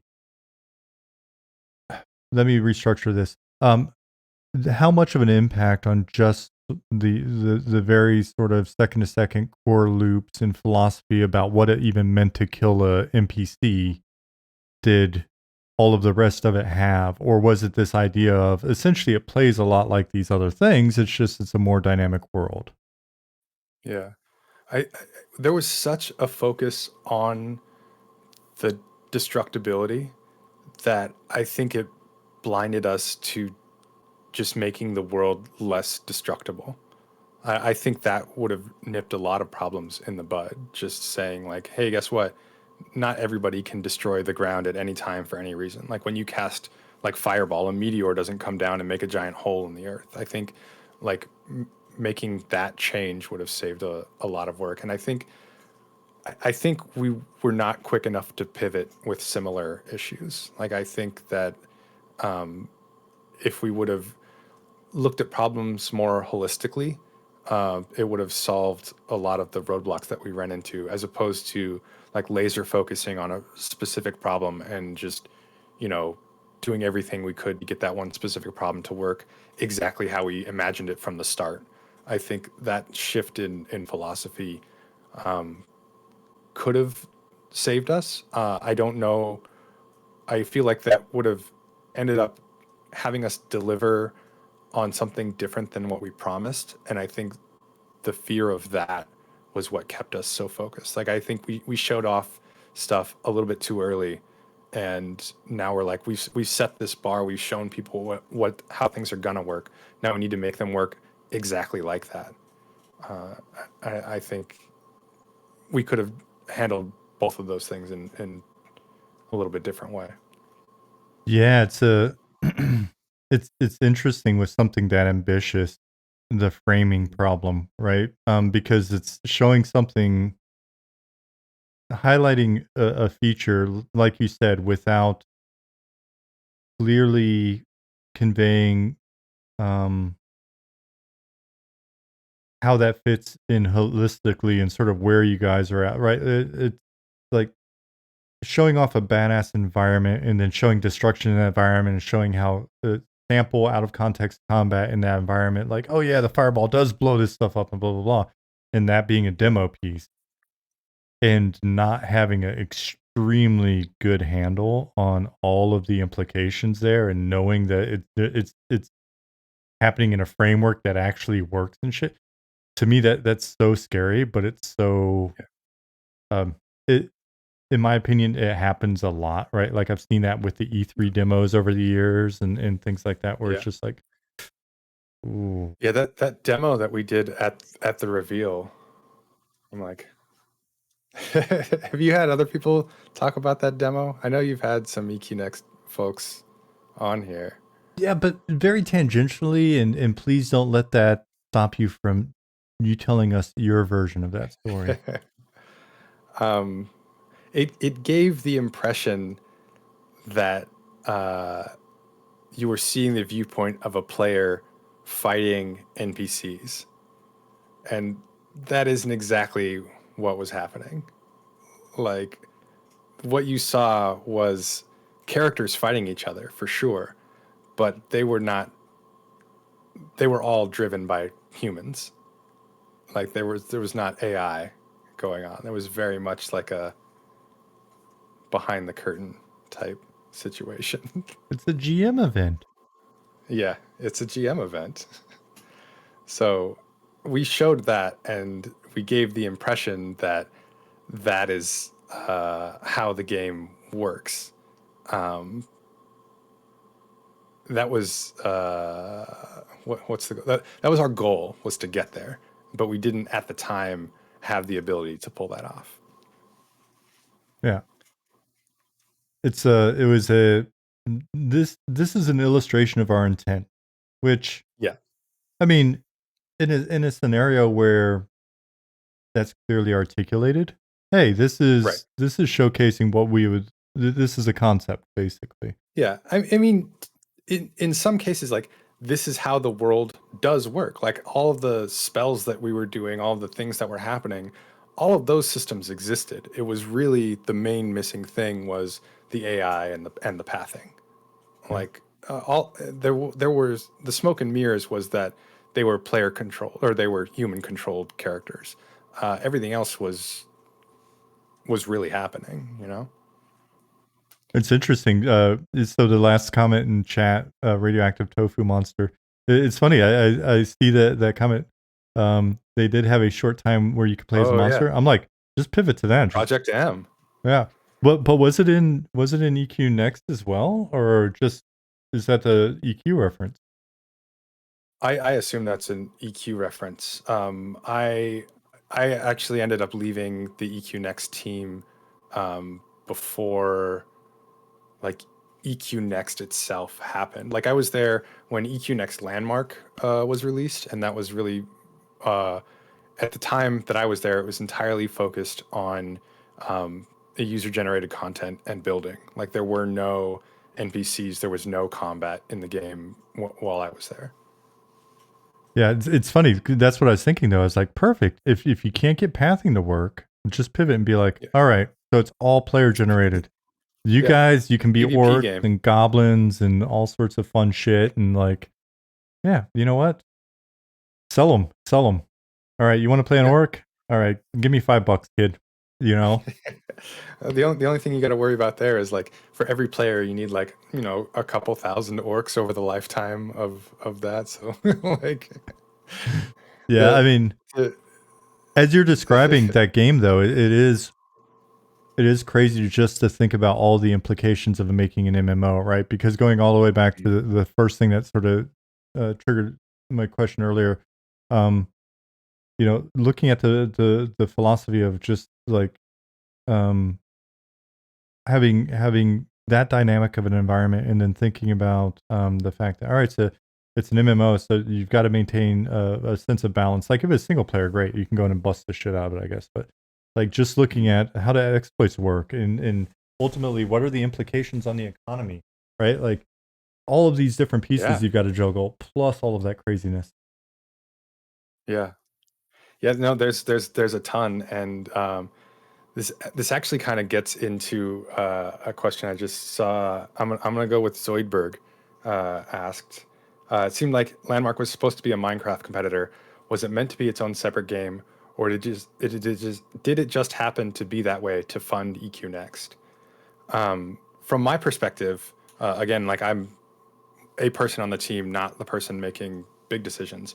It seemed like we got to a point where we realized how many systems were involved in just the building aspect of it, in, like, just like the content creation side, and that all of those features could on their own be stood up in a separate title. And Right. so that's why we ended up doing that, because we're like looking at all of the different things, like you mentioned, like all of the MMO stuff, like all of the economy, like all of the combat, like all of that stuff. That's a huge chunk that needs to be solved on its own, in addition to all of this user generated stuff that we're talking about doing. And so we were like, these could be two separate standalone things, and the UGC could just feed into the EQ next portion. And if we kind of divorce the UGC from the EverQuest like concept, we could create like this whole pipeline, this whole tool of making content that doesn't even need to go into EverQuest. You know, that could be, you could play The Sims, you could play Minecraft, you could create content for a different SOE game. Like this could be a standalone tool that could be super powerful and have its own gameplay that has nothing to do with the MMO. And if we do that, and if we do it well, then we can, you know, create a link between these two things, and we can have the whole MMO experience, which is a ton of work that's specific to the MMO. But uh, the original plan was to like get the UGC going, and then on layer on top of it all of the MMO stuff. And so it seemed to make a lot of sense to kind of divorce them and treat them as two separate products. I mean, the interesting thing about SOE's history, and it'd be really cool at some point to do like a if there's a thorough kind of post-mortem or whatever the proper term is for that. Um, SOE was ahead of the curve on so many things, right? Like it was Yeah. there were a lot of things even behind the scenes that never saw the light of day or whatever. A lot of discussion of just trying to create these new tools or go after like a new genre or whatever. Um, and it's kind of interesting to see where that was just a little bit too soon, and you know something else kind of blew up with it. Um, Hmm. Taking it all the way back to your like first design lessons, the Matt Yaney design class, right? The Skinner box. Yeah. Yeah. What's interesting is like I'm sitting on P99 right now. I don't. Are Hmm. you're aware of I got P99? the stream up. Yeah, yeah, Cool, yeah. No, I keep telling myself eventually, when I've got tons and tons and tons of time, I will hop in on P99, and that seems to never actually happen. There's always, you know, housework that needs to be done or whatever. for sure. Yeah. But The reason why I mention it is like so SOE was built on EverQuest back, and Mhm. EverQuest caught a lot of shit. Like when I was around, even we had talked to people working on other games or whatever, even within the company, and they're like, "Yeah, I mean, it's just a essentially a Skinner box. It's just you whack a monster and you get some power to whack bigger monsters to get more power, and you just sit there and you know, and they would complain about camping. They'd complain about you know all of the lack of gameplay and all the shit, and it's like Mhm. right, but this is the core of our audience, right? As a company, at Mhm. least at the time.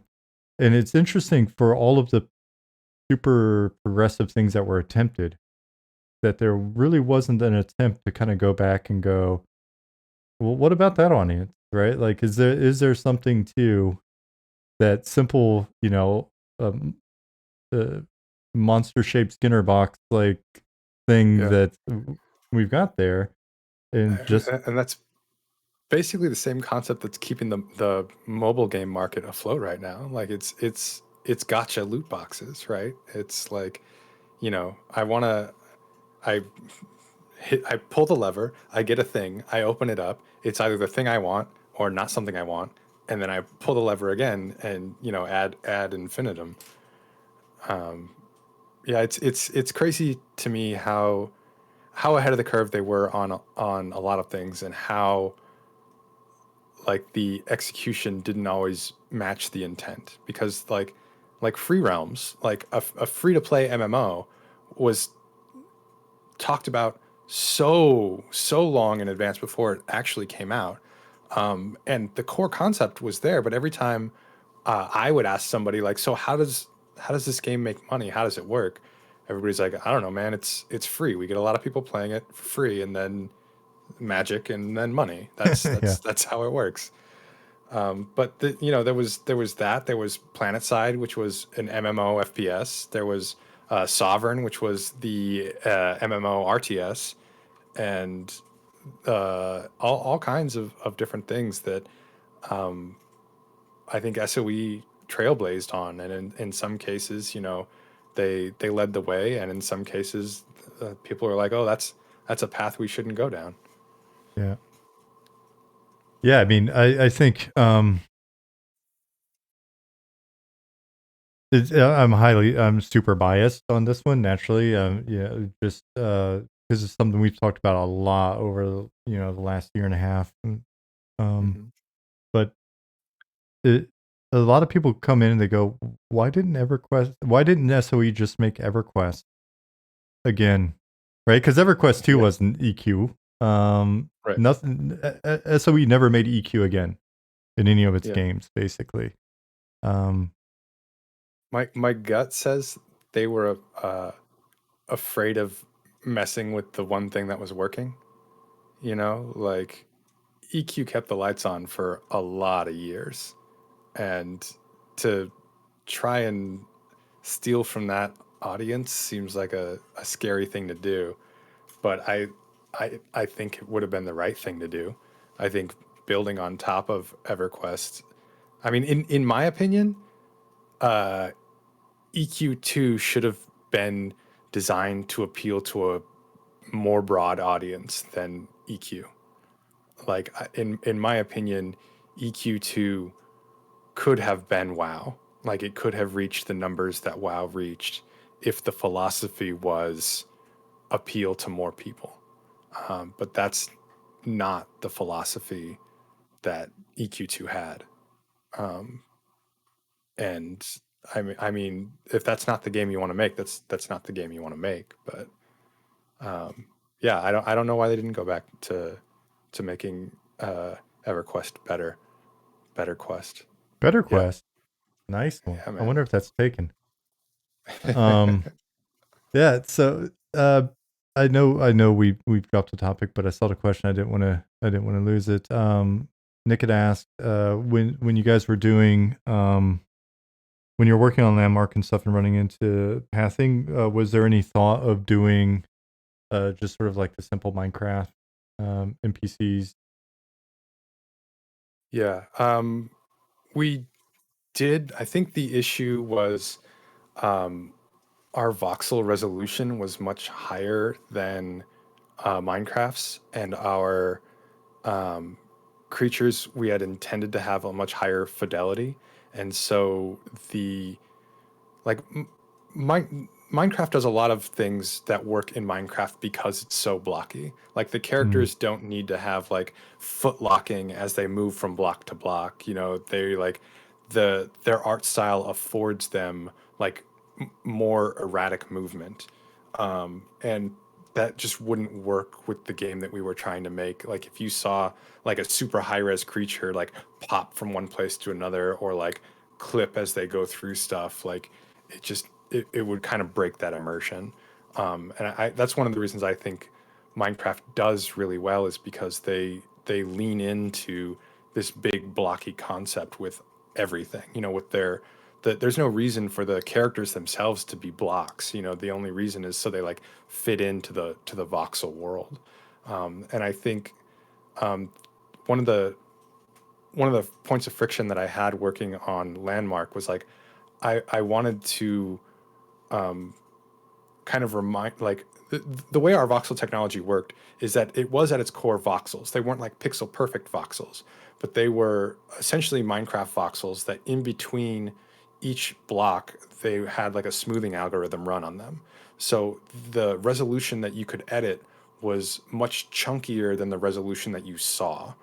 And so you could make like a pinpoint like needle on the top of a structure, and the way what was happening underneath the engine was like you had one point in space that existed, and then like the smoothing would go from that one point down to all the other full blocks beneath it. And in order to like get that pinpoint to show up, it was kind of like a hack to remove like all of the rest of the like the points on the cube. Like a cube is made up of 8 points, right? Two squares, and so the hack was to remove the vertices of the block, whereas all of our tools were built around to edit like the block in its entirety. And one of the friction points I had was like, I don't think we should be trying to make that needle point something that you could ever actually achieve. I Right. think that you should be editing the blocks as a whole, because once we get into like editing individual vertices, you just have to introduce like all kinds of way more in-depth tools, and that's going to like blow away the entire approachability of the concept. Mhm. And I was butting heads with like upper management on that team on that point, and I lost that battle essentially. But did they have what was the justification? I mean, because what you're saying makes sense. the, the justification was like you could get higher fidelity art out of doing these things, like that point that's floating there that is like a really thin point. You could do that if we expose all of the ways for people to do that. My argument was like, instead of like trying to give people that resolution of editing the terrain, we should give them more props. So like they're not trying to like you know, craft the terrain into like this super realistic, very precise thing. We should like let them grab like if we're talking about like making a flagpole, right? Just give them a flag prop that they can place, as opposed to like, figuring out like all the hackery you need to do in order to create like a line of Right. points in space. And so that was really the argument, was like a larger library of placeable props versus figuring out how to get this voxel engine to act in a way that wasn't really the original intention. Yeah, and like you said, that sounds a lot more approachable. I mean, you see it in Yeah, character create. If you've got a character create with a nice amount of options, we can spend hours in it. Um, Giving hmm, someone Blender and saying make a face is a little bit more difficult. It's like exactly.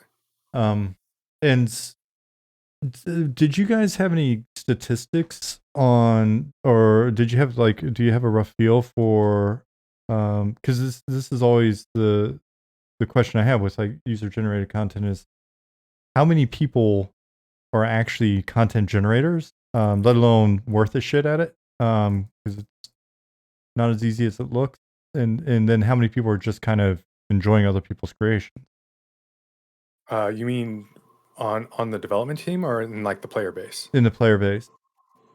Um, yeah, I'm sure someone had that research. I was not privy to it, but I mean, common sense leads me to believe that, the people making things are, less than 1% of the actual people playing things. Like most people, when they play a game, they want to play the game. They don't want Right. to, do work. And I think I think that was always the intention, right? I think the idea was we give content creators the tools they need to make content, but then give them the ability to actually make full content, like interactive content, not just like, oh, here's a building, but like, here's a building and a game that I made to go with it, where you're playing tag in the building, or you're interacting with other players in some way, and when I step on this switch, a door opens or an elevator moves, and like those are the kinds of things that I was really hoping that I'd be able to get to, was like Mm. letting players create their own gameplay and inside of their own worlds, and kind of almost turning it into the editor into like a game making engine, which is kind of what Fortnite's doing now with creative mode. Mhm. And that's where I saw the future of that. I was really excited about user generated content, especially on that project, and the scale and scope that we were talking about doing it. I was like, there's very few people and places that are capable of doing this. At the time, I thought SOE was one of them. Now I think Epic is basically one of them. But another project that's dear to my heart is Dreams on PlayStation. Yeah. It's like the guys that made Little Big Planet took it to the next level, and now that is basically a game creation engine on your PlayStation. I think that's amazing. I think they still have the same problems they had with Little Big Planet, which is once you've created this stuff, how do you get it in front of players and how do you get players to care about it? But I mean, that's what Roblox is. That's Right. what Fortnite Creative Mode is. There's a lot of things that are doing it. Yeah, and with even more people going into that space like daily at this point, so we should start to have some new learnings coming up on like how to address some of those issues. Um, Yeah. earlier question. Oh, Oh, there was a question earlier. If I could make a game on my own, what would it be? After I left SOE, I started my own company, and I started out doing things that games that were scoped in a way that I could do them on my own. So I started out making mobile games, and the first mobile game I made was a mashup of Plants vs Zombies and Bejeweled. It's a match three lane defense game. Turns out the thing that I want to do when left to my own devices is just create a system. Like I like designing ways for players to interact with things in ways that just inherently make sense, and that the rule set for the interaction is as small as possible. Like I like making rule sets where it's like these are the three rules. These three rules always work. I don't need like a library of exceptions to these rules. So coming up with those kinds of systems is personally the things that I really like making. So I made a couple of mobile games on my own, and then I started consulting, and I consulted with a bunch of different folks. I consulted with Psyonix on what they're going to make after Rocket League. I consulted with the Sony PlayStation studio here in San Diego about their games as a service games and tried to help them steer that ship. I've done consulting with the team that made Sonic Mania, like the Sonic the Hedgehog game. That was a super fun project. I consulted with I worked on a Justin Roiland game. He made a VR game called Trover Saves the Universe.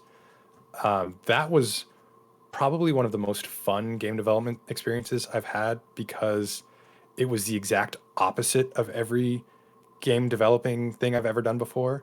It was like game development improv, where like we would get Justin in the booth and he would just start talking about random stuff. Like we'd have like an outline, like these are like the major story beats and like, this happens. And then Justin would just like start talking about stuff. I remember I was in a recording session and he kept making jokes about how long the hallway the player was walking down is. And he had like 2 minutes of just a bit about like this is a really long hallway. Why would you build a hallway this long? Who architected this thing? Like all these different lines about this hallway. And then I'm like, I mean, I can't remember any of the actual jokes that were way funnier than that. But like I remember being like, this is good stuff.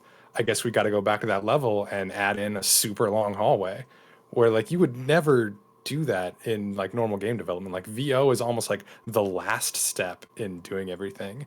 And in this case, it was like the almost the first step.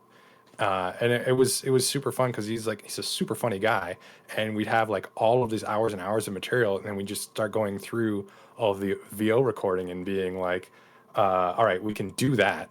That's funny, but there's no way we can actually pull that off. Or like, let's maybe go back and re-record this with something like a little bit more inside of scope, and that was that was a lot of fun. And then after that, I was like, you know what? I can't work from home anymore.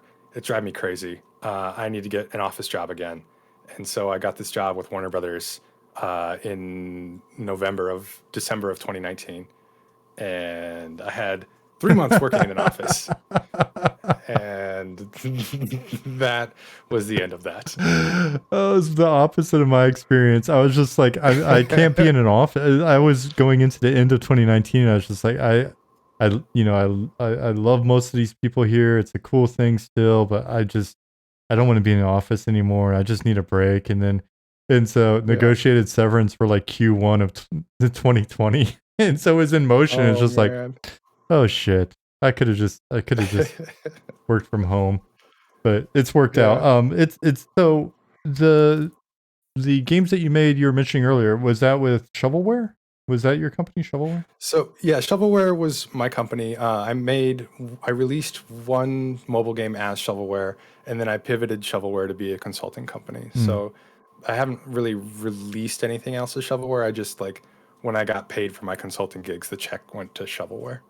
Yeah, I remember seeing it because I was so amped because you had like posted logos and stuff like that. Maybe that was like back in Oh yeah, Facebook days or something. I was like, damn, that's it so was. cool. Yeah, One of these days I want to do that. Like one of these days it would be really cool to start a little company, right? So that's that with me for quite a bit. Even when we started talking about making a company last year, I was thinking about that a bit.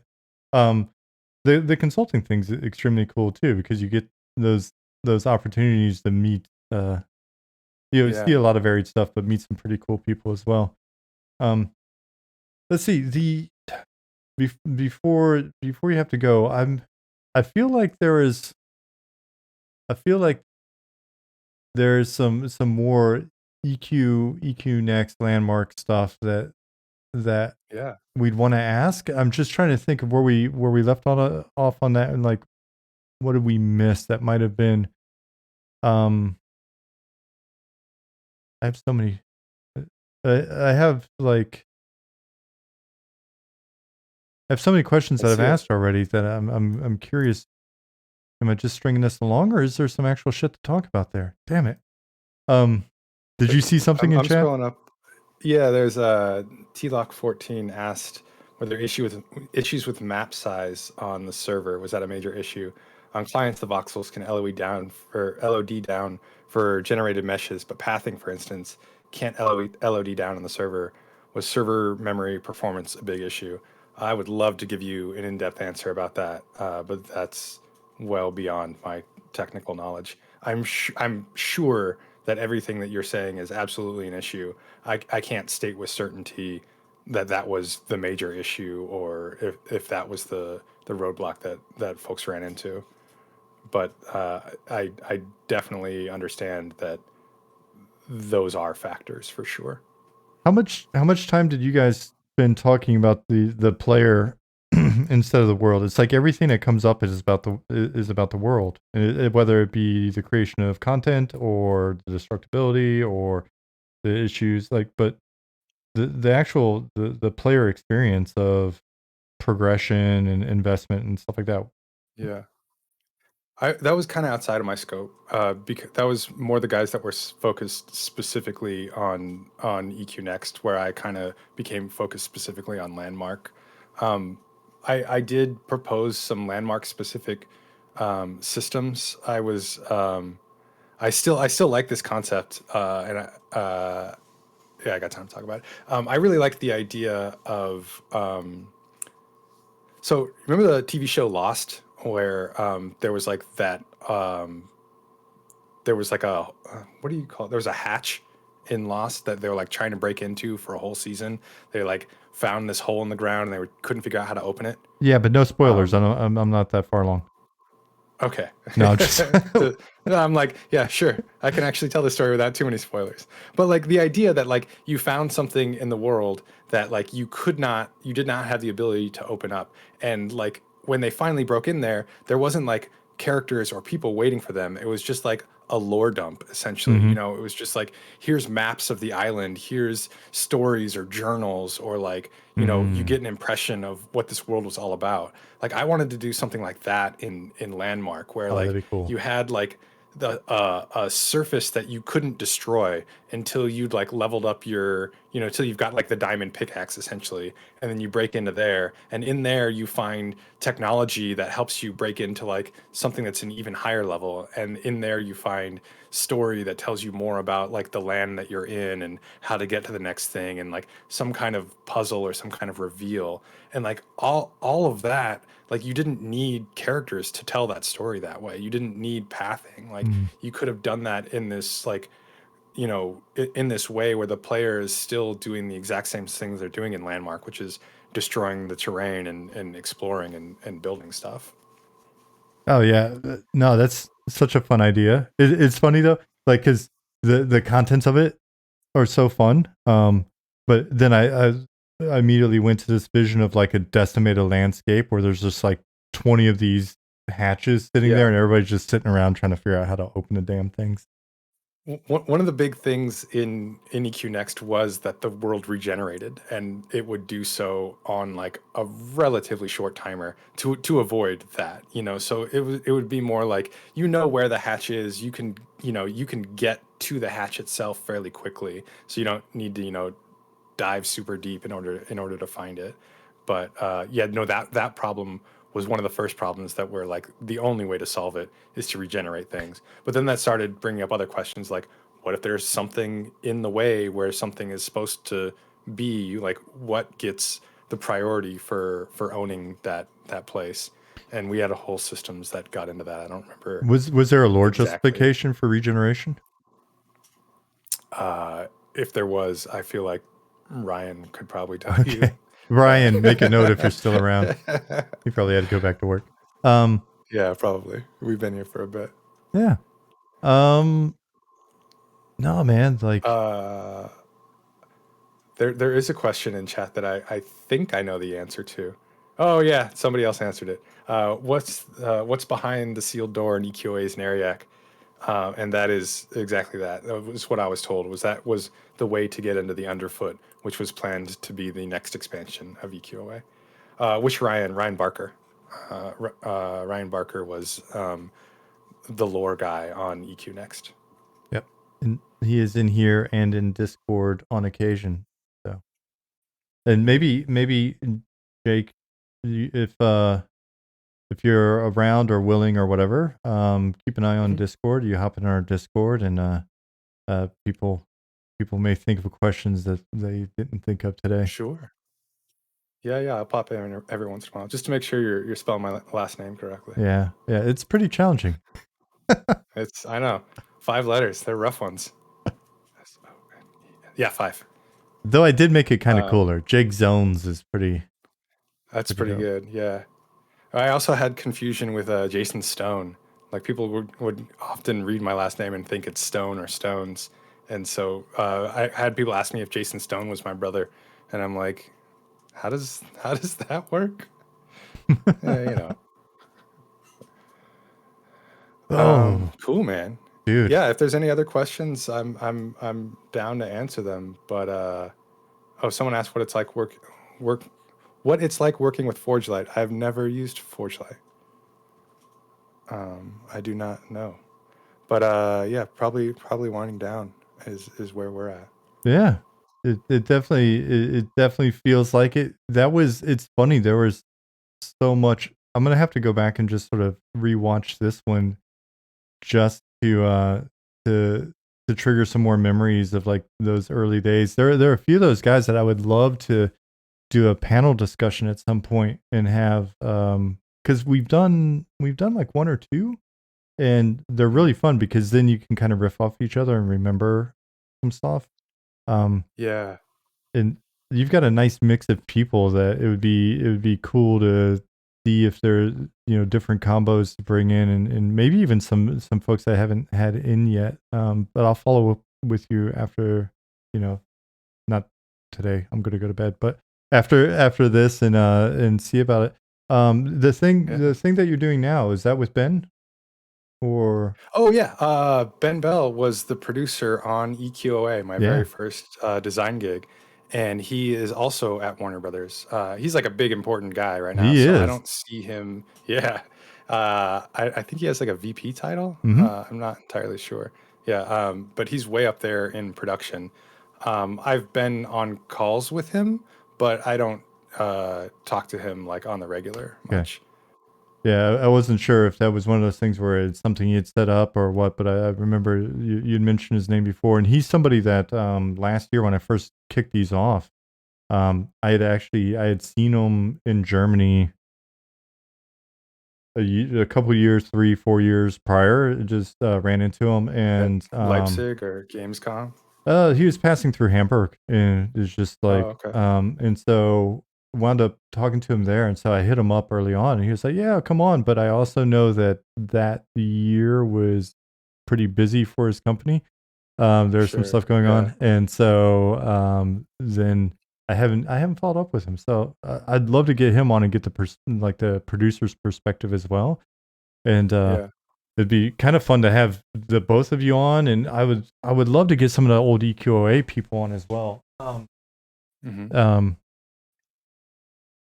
uh, Try and track down Derek or something, man. that's the other thing I was about to say is like I haven't had Derek in, and there are a couple of those guys who I would love to get their perspective of coming up through like CS and then sort of what they've done both industry wise or even the folks that have gotten out of the industry. Sometimes Yeah. that's really fun as well. So Yeah. Derek's semi gotten out of the industry. He's making board games. yeah, But I think board games are in addition to his normal 9 to 5. yeah. But yeah, we should, I was always super impressed by the fact that he went into that. That seems daunting as well. But yeah, man. So I tell yeah. you what, we'll wrap up here. I'm sure I'll think of a ton of other things I forgot to ask or chat will let me know. And I'll follow up with you and just and kind of see what your thoughts were. If you enjoyed it, then maybe you'll come back. And if we can round up some Yeah, it people was for a fun, man. panel, it'd be I'm super cool. super down for a panel. The EQOA panel was brought up before, and that definitely being on a panel and hearing other people say things. I was like, oh yeah, I completely forgot about that. Or I think panels are a great way to do stuff like this. So yeah, I'll come back for a panel, man, for sure. Cool. Dude, it's been fun. I don't think I've laughed this much in any of these.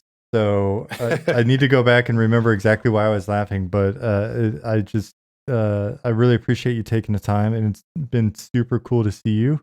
And I always get Yeah, awkward at man. the end of these. So um, Same. Same. Super cool to see you, and I get awkward at the end of these. But yeah, I think the biggest source of humor I think was those traffic abiding mummies. I think those were for sure the laughing an at my unyielding expense was mummy, there. or Yeah, no, man. zombie, unyielding zombie. Holy shit, that's got to go in the game. All right, dude. Make it happen. Yeah. All right. Good to see you, man. Thanks, Jake.